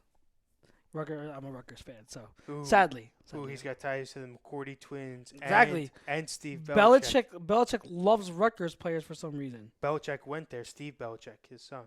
He went to Rutgers? Yeah. I didn't know that. Yeah, You would think I would know that, but I didn't know that. I don't know if I can't remember if he played or was in their coaching system for lacrosse, but he has ties. Ties to the Rutgers. Okay, makes sense now. Makes sense why he has so many he had so many Rutgers players on his team. And then the other trade I want to talk about before we get into contender pretender, of course, Emmanuel Sanders to the Niners, and guys, like we talked about it in the first half. For the Eagles, it didn't make sense. For the Niners, it absolutely makes sense. J.J. trade. That's what it was. It was. It's validation of you're trying to win now. Exactly. What the thing that I was saying of why I didn't have before the season started, I said, and I've been saying for months, that the Niners are going to win the division, but I don't have them as Super Bowl contenders yet. One, they're young. They're too young, and I think they need to learn how to win. And two, I wasn't sure about their passing game. They needed to develop. Their receivers are all young outside of Jordan Matthews, but he's not really playing. Their receivers are all young. They're young guys that haven't developed yet. And the quarterback hasn't played. The quarterback is still a work in progress. He has really good moments and he has questionable moments. So, that passing game was still the question mark. The defense is not a question mark. But now with Emmanuel Sanders, you not only have a veteran who knows how to produce, and he's seasoned, and he's a hard worker. Heck, he came back from, Achilles injury last year, late in the year, and now he's running like he didn't even get hurt. I get that he's 32, but he's a seasoned vet, and he's exactly the type of mold that I keep saying that Kyle Shanahan uses in his offense. He doesn't go for the big-bodied, physical wide receiver. No, in his offensive system, he goes for the quick route runners. And even some of the speedy guys. You have Marquise Goodwin, you have Dante Pettis, you have Deebo Samuel. They're all route runners that are precise. So Emmanuel Sanders fits that bill perfectly. He's going to give that passing game a boost that they needed. Whether it's out of the slot or on the outside. So I absolutely love this trade for the Niners. I know some people on Twitter was like, "Oh, that's old. That's a little too much for a 32-year-old wide receiver." No, I don't care. You can do that when you're all in for the season. When you're the Niners, you're also 6-0. You're 6-0. It's not gonna do it. And you're gonna have to pass the ball efficiently in that division when you have a Hall of Fame quarterback. I mean, I don't think it's any question at this point. Russell Wilson. Absolutely. And then obviously you have Jared Goff, and I'm not saying Jared Goff's great, but you have a lot of offensive weapons. Therefore, you're going to have high scoring teams. And then the Cardinals, they're not a good team, but listen, the Cardinals are moving the ball better than the Eagles are, and that's with a little guy. Kyler Murray is legit. Yes, Kyler Murray, he's developed a lot faster than I expected him to. Yep. My thing on Kyler Murray, really quick, was that I loved his potential, but I saw him as more of a work in progress, but he's developing a lot more than I thought he would. So they have a legit quarterback. He could be, in my opinion, he could be the next Russell Wilson. He's that good.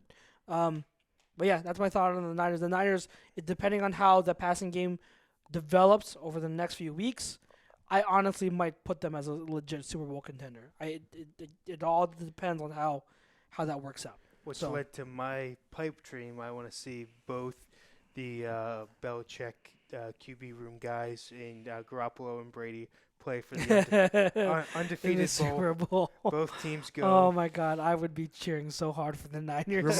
Remind me before we go off the air. I have a Patriots question for Mr. Right. Kevin. Remind me. Pretender and contender. We are what?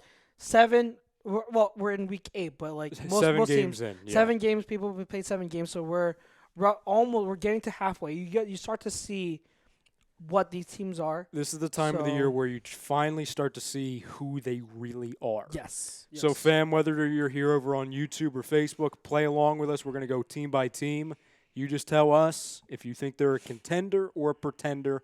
Are we doing contender for the playoffs or contender for a championship? Which one would you rather do? What do you guys want to do? I say contender for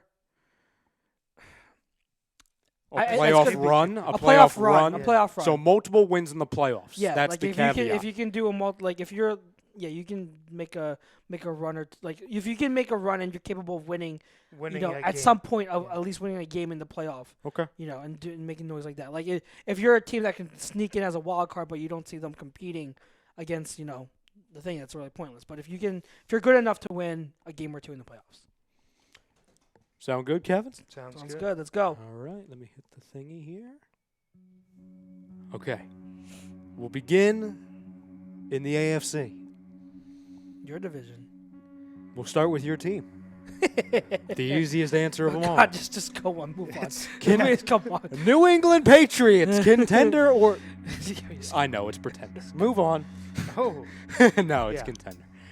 The Buffalo Bills, contender or pretender? You want me to say it?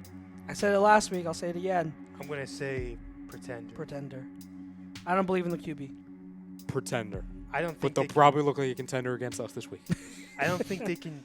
If our contingency is winning in the playoffs, I don't think they can. Yeah, that's the premise. Yeah. If you're winning, no, like I don't. They don't even have. I don't even trust Frank Gore to hold up Can, for the whole thing. I So, think they have a chance to make it only because outside of the division winners, the wild card's wide Yeah. open in the AFC. Oh yeah. So- They have an easy schedule, so yeah. And then obviously we'll just combine the two bottom teams, the Jets and the Dolphins. Pretenders. Pretender. Although Is there anything lower than I do. pretender? Despite the debacle, Suck. Yeah, despite the debacle last night, I still think the Jets are in the right direction overall. I'm talking about big picture, years down the line, long term. I think they're in the right direction outside their coach. They hired Ghost on their team, by the way. I know. Yeah. Did you hear about You're that? saying Ghost. We move to the AFC West. Oh, by the way, Nicholas John Parks says Patriots contenders, Bills pretenders, Dolphins joke, Jets joke. We go to the AFC West. AFC West. AFC West. The Kansas City Chiefs. Mahomes is going to be out for a little bit, not as A long little as bit. we originally thought. Contender. Yeah, 3 weeks contender. Got so Contender. scared about that, man. I was like, this sucks. The Raiders, contender or pretender? 3-3. They've shown some Playoffs. signs. They have. Ridiculously difficult schedule. Yeah. So I would say because of that, they're much better, more exciting than I thought they would be, but they're a pretender. Can they Yeah, win in the pretender. playoffs? What did you say? Pretender. Can they get to the playoffs I first? I really like Josh Jacobs looks, and I'm sure. And remember the narrative before the draft That he was, was too oh, small. Alabama running backs. He's too what? small. He's You don't Darren trust Sproles. Alabama running backs? Yeah, they even Stop have an it. offense? Stop it. He looks great, and I love Darren Waller. Love him too. But Fancy guy. I'm going to say pretender, and it's tough for me because they look better than I expected. But I'll say pretender. Yeah, So we have 3 pretenders there. The Broncos, pretender, and then the Chargers. pretender. Get that. They were, I said before the year, they were the most overrated team in the league. Oh and I know they my have injuries, God. but guess what? So does a lot of people. Yo, the way they lost that game was the most Charger way to lose a game. It was the most Phillip you Rivers way. You had the ball on a turnover in their territory. You're down 3. 3 tries. You're down 3. You're down 3. You're not down by 4. You're not down by 7. You're down 3. A field goal ties it to bring it in was overtime. 4. No, it was 3. I thought it was 24-20. I think I thought it it was was 4. 23. I think Was it four. 4? I think Yeah. it was 4. It was 24. I gotta look that up. I thought they were down 3. I could have sworn they were down 3. No. But anyway, you had 3 tries at the goal line, and you're stuffed. Like that's such a. And he fumbles. That's the most Charger. That's the Chargers way to ever. I'm right. 23-20. They were down by a field goal. They needed only to kick a field goal to tie it, to send it into overtime. They couldn't even get to the field goal. They fumbled it away. They didn't even kick it to, like, you didn't need a He touchdown. probably would have missed the kick anyway. They're at the 1. And like worst case scenario, you don't get in, right? You don't get in on 3rd and goal. You're stopped at the 1. Okay, you kick the field goal. At least you lived. No! He fumbles it.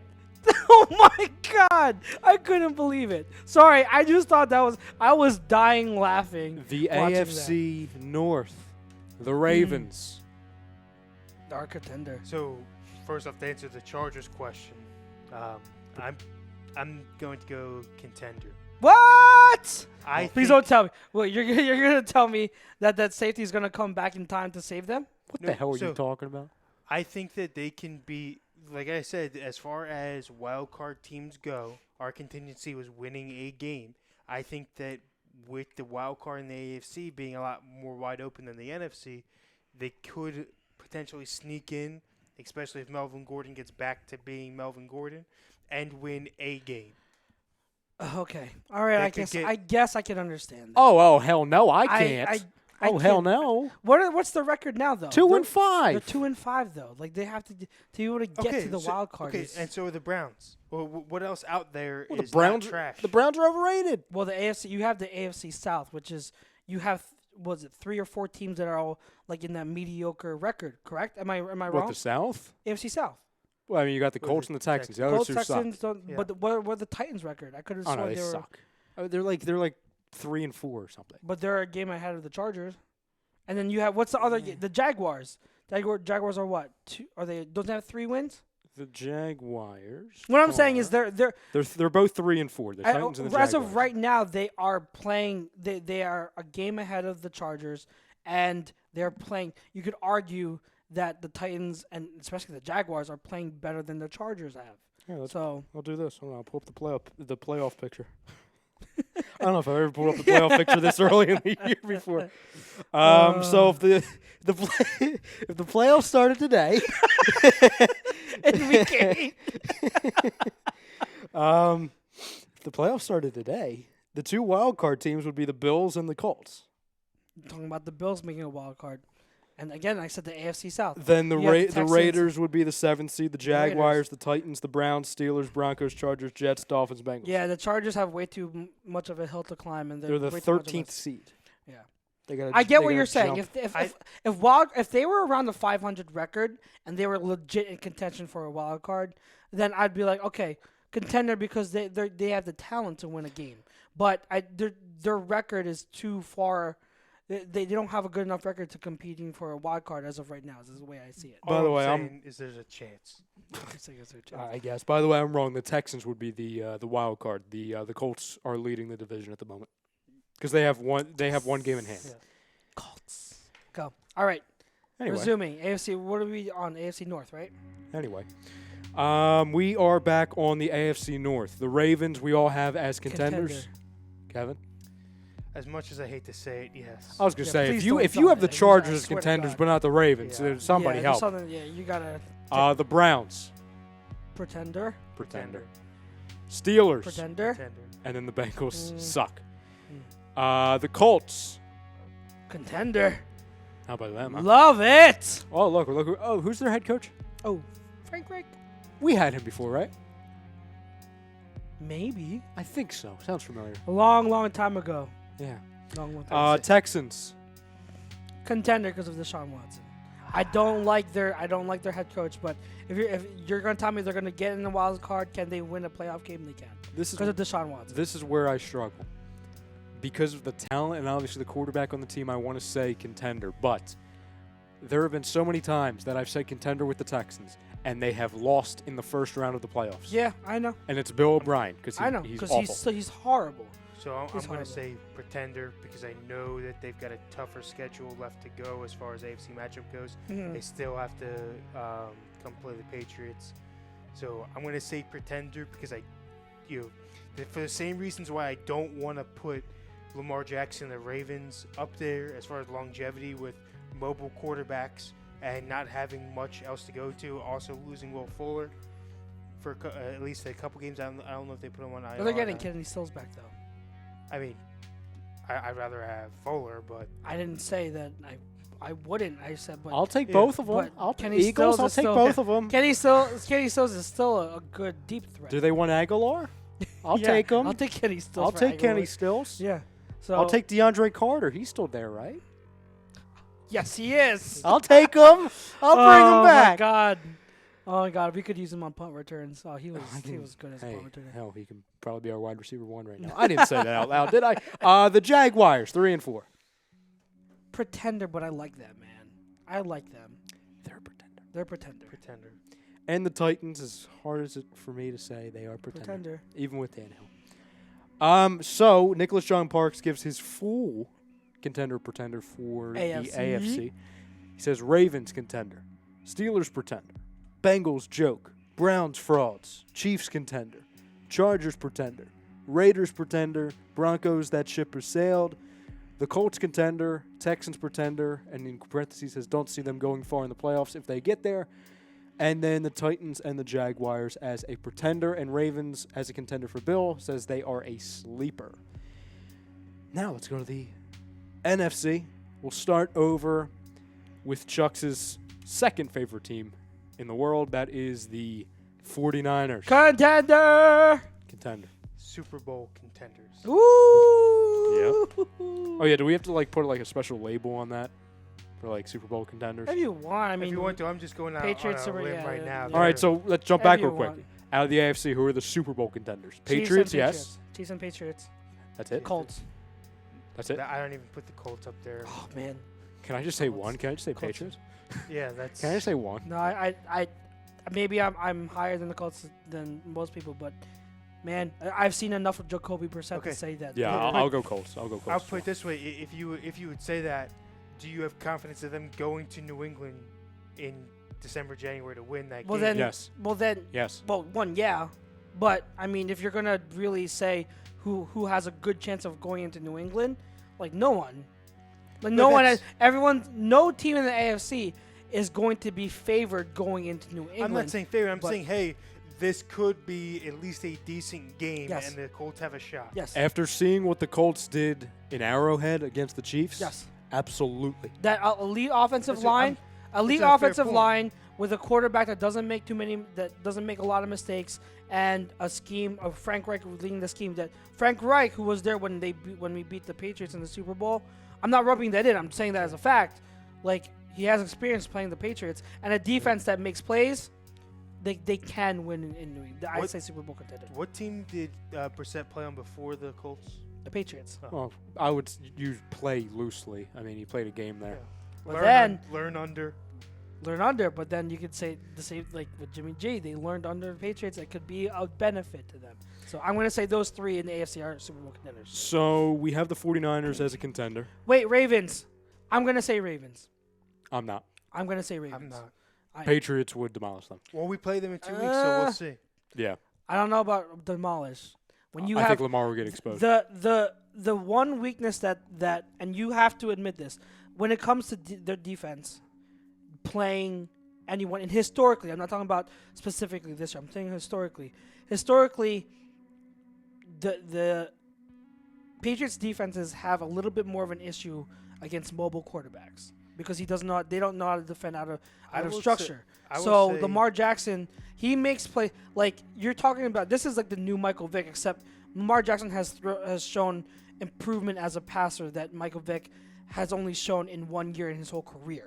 So I might be a bigger believer in Lamar Jackson than most people, but he's shown me enough as a passer to say he can do enough as a passer, and he's the most athletic quarterback there is right now in the game, probably. So I believe it was 2 years ago we got ripped apart by Cam Newton, absolutely destroyed. There was one play where he had 50, I think it was something ridiculous, 30 yards he ran to get a 2-yard gain. All I remember that. Giant loops going around the place. Yes, I remember So that. the Patriots, yes, they do not do against mobile quarterbacks, but I don't think that Cam Newton, I don't think Lamar's in that range yet as far as being able to extend a play that long to do it. Have you seen him in the past few weeks? Have you seen the plays he's made? Again, I'll reiterate, I don't think that he can extend him that long to make a play against this defense. I think it's going to take something serious to go wrong for him to. Okay, I disagree. I have a lot of respect for to put them in contention to win the game. A play or two, yes, sure, but enough to say, hey, they've got a shot to not only go and win in 2 weeks, but to beat them in the playoffs. They hang their head on the running game. All right, and then Lamar Jackson, if he can get Marquise Brown back and hit that deep ball, they have every chance in the world because they're good. The Ingram, Gus Edwards, and Lamar Jackson as a running threat.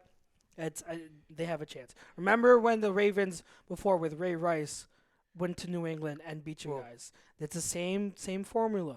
And I'm telling you, it's the same formula. They only had Joe Flacco. But it's the same formula. There's one difference though. you're forcing a mobile quarterback to throw on the run into a defense that has 17 interceptions. Yeah. No, and I get that. And, and Chucks, I get comparing things, but we can only go so far to compare what a team against Ray Rice did to this one. You know what I'm saying? Like, it's not the same team. Well, no. What I'm saying, the formula of like if you're going to go to New England, you have to have a good running game. Yeah. Like, because you have to keep the ball out of Tom Brady's hands. That's what I'm saying. They hang their head first on the running game. That's the only comparison. But when they can't get the running game going, then they're going to have. I mean, and again, against this defense and the Patriots, to where it's the best defense I've seen them have ever.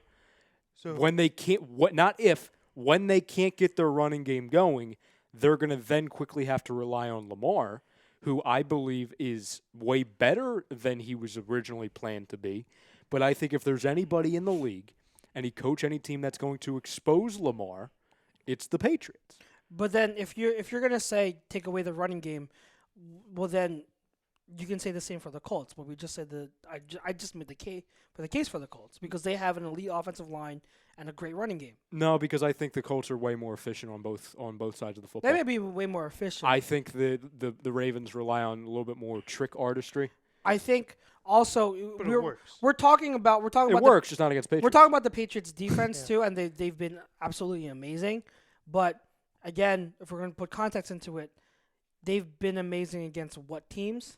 Have they played an elite offense yet? So with that being said, great running game, they haven't. So we'll see. We'll how about we revisit this and reanalyze it after you said the Patriots and Ravens play in a few weeks, right? 2 weeks. Yeah. So let's revisit it then, because then we'll have a little bit more of an idea of how that matchup unfolds. I think it's I get what you guys are saying, but I think the Ravens have like that type of running game, and Lamar is that good where you can cause problems for that defense. I mean, that defense hasn't proven yet. If they do it against good teams, then yeah, it's going to be very scary. I might give them the title right then and there, but they have to. I need to see it first. Is what I'm saying. You know, I do agree they haven't necessarily played anyone in general, but they have been blowing teams out that they should be. It's not like they don't hang with them. And to that point, I want to get over the fan. Bill drops in and says, in the remaining part of the schedule, he only sees the Patriots going 4-5 and finishing at 11-5. Can you please read the schedule? No. I pulled it up. I will. Thank you. Thank you. Then there. They play the Browns. Win. Ravens. Win. Eagles. Loss. Win. Cowboys. Win. In New England. Win. Texans. Win. Chiefs. In New England. Win. Bengals. Win. Bills. Dolphins. Win. What losses do they have? Like they might have one loss. So I have the close games as like the close games. I'm not saying like close games. Ravens, Texans, and there was one other one on there. Chiefs. Yeah, I have the close. 3 close games. I have the close games being the Ravens, the Eagles, and the Chiefs. All the other ones. It's just 3. Like, where's he getting these losses from? Right here, let me guess. Bill, I'm going to try and jump in your mind for a second. Read them off again. This is what I think Bill has. And he says 4 out of 5. Okay, so I'm going to keep it. Go ahead. 4 and 5. 4 and 5. Okay. So, Browns. Bill, I hope you don't have that as a win. I'll go. All right, so I think Bill has that as a loss. So that's 0-1. Ravens. Why would you just ask him? He has it right here. He has the losses as the Ravens, Eagles, Texans, Chiefs, Bills. The remaining Bills game is in New England again. It's back in New England versus they're not the Bills are not going to beat the. It's possible for the Patriots to lose to the Eagles and the Chiefs. I don't buy into the Texans. I don't buy into the Ravens and the Bills. If they can't beat the Bills, if the Bills can't beat them in Buffalo, they're not going to beat them in New England. No. They're not going to beat them. And that's, again, as constructed. So, Bill, don't come to me if there's an apparent injury in 4 weeks. It took an otherworldly effort from their defense. Yes. In order for them to be close, and even they need Brady to have like one of the worst games I've ever seen him have to be marginally close. All right, so let's rapid fire this really quick. NFC East. All right, so the West really quick. So 49ers, contenders. Seahawks, contenders. Rams, pretenders. Contenders. I have pretenders. Thank you, God. Cardinals, obviously pretenders. Contenders, yeah. Packers, contenders. Vikings, contender. Contenders. Bears, Pretenders. Pretenders. Mitchell sucks. Lions, pretenders. Pretenders. I have Saints. them as contenders. I like how Who? they're Who? The Lions. Lions. I A 2, think 3, and 1. They're better than this. They're Wait, hold better. on. This is saying something because remember what this guy said about what's his name, Matt Patricia, I will. a few weeks yeah. ago. He said that he's a joke. So this is. I want to hear this. This is something. Quickly. I do think he is a joke. I'm not a fan of him, but the team is playing. Granted, that changes now with Kerryon Johnson going out. Mhm. You know, they have been playing. Every game that they've lost has been closer or has Yeah. been, they're not getting blown out. Yeah. I would say contenders as they can get there, but leaning away from it a little bit only because knowing that the Packers and Vikings are going to be 1 and 2 as far as If winning they sign Jay Ajayi, it changes. If they Right. trade for AJ Green and side for Jay Ajayi, then I'm back. Back Yeah. to But 2, 3, and 1 is not a good enough record. NFC South. The Saints, contender. contenders. I'm very interested in your answer for this. Panthers. Very interested. I'm gonna go pretender because the quarterback. Pretenders. Pretender. What'd I you said say? pretender. Oh, I thought Yeah. somebody said contender. I'm like, wait, what? No, What? Pretender. Buccaneers, Pretender. Trash. Falcons suck. Finally, Redskins, Oh, trash. trash. Giants, trash. Hot trash. The Dallas Cowboys, Pretender. If we're talking about teams that can win in the playoffs, pretender. Oh yeah, if that's if That- they have that's to a- win, then no. Yeah, like they're gonna. Pretenders. They could absolutely win the division, but this defense isn't the same. This is what I'm going with so far. yeah, I'm gonna They go could change their- pretender. I'm gonna go pretender. If we're gonna go by what it is so far, that defense is not the same as last year. Last year was the defense is what really got them going. I say pretender. They can win a division. I would not be surprised if they win a division. But you're talking about winning a game in the playoffs at least one. I don't think they can. And it would be hypocritical for me to go back earlier saying that, looking at their schedule, they could finish, 8-8, 9-7. For And me then to say quickly flip to say, oh, contender. they're a contender.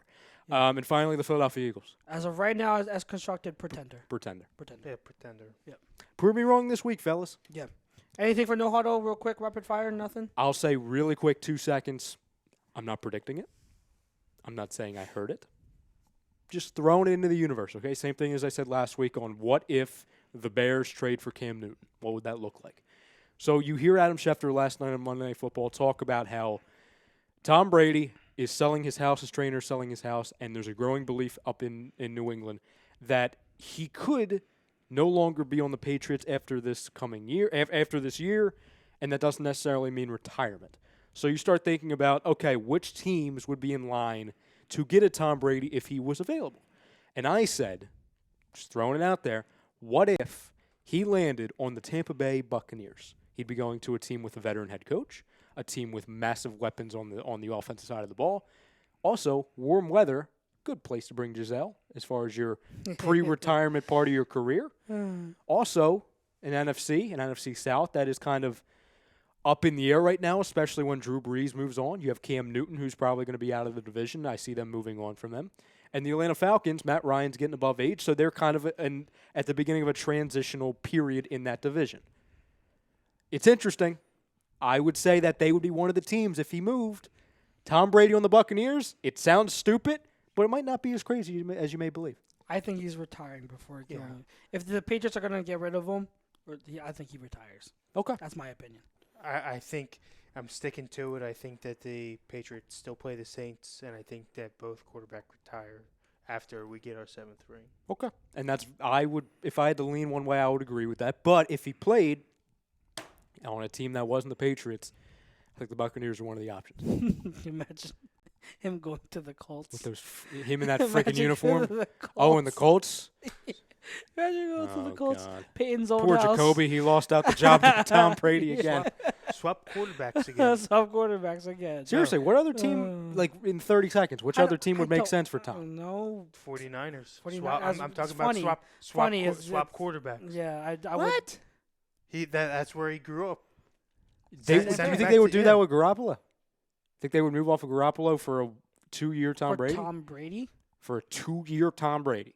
Maybe 1 year. Who Is there- doesn't look great right now. Probably not, but I've seen more shocking things. In a division that's getting younger, too. So I don't know. I don't know. I don't know. That's all. I don't know. That's all. That's all. All right, guys. Well, thank you for tuning in. I know it was tough. Brady It was says. tough for me. Bill says Brady in New Orleans. God. Oh God. I'll cry. It's been Brady a tough. in Dallas. It's been a tough week so far. It's It not will much continue. football. It will continue to be a tough week. I know, not for you, jerk. But we'll get through it, Eagles fans, and we'll look forward to the Eagles, Bills, and if they win, season's not over. All right, just keep that in mind. Thank you for tuning in. Thank you for being here. We will see you next week on Tuesday. Tune in tomorrow, The Fix, and also AM and the PM. We got Thursday is niche night. We've got Hockey happy hour. God, I know Lazy booking. lazy hockey. booking hockey. Probably hour. pending if Chrome is If feeling Chrome is better. still feeling better. We've got Philly Sports Guys on Friday, weekly roundup on Saturday, agree to disagree on Sunday, and the rundown as well in this very ring, and Sports Hounds on Monday. You might forgetting. Oh, King Stateside earlier on Tuesdays. Tune in for them too. All right. So guys, again, thank you very much. Thank you to our sponsors, GibsonMayer.com, and our Dr.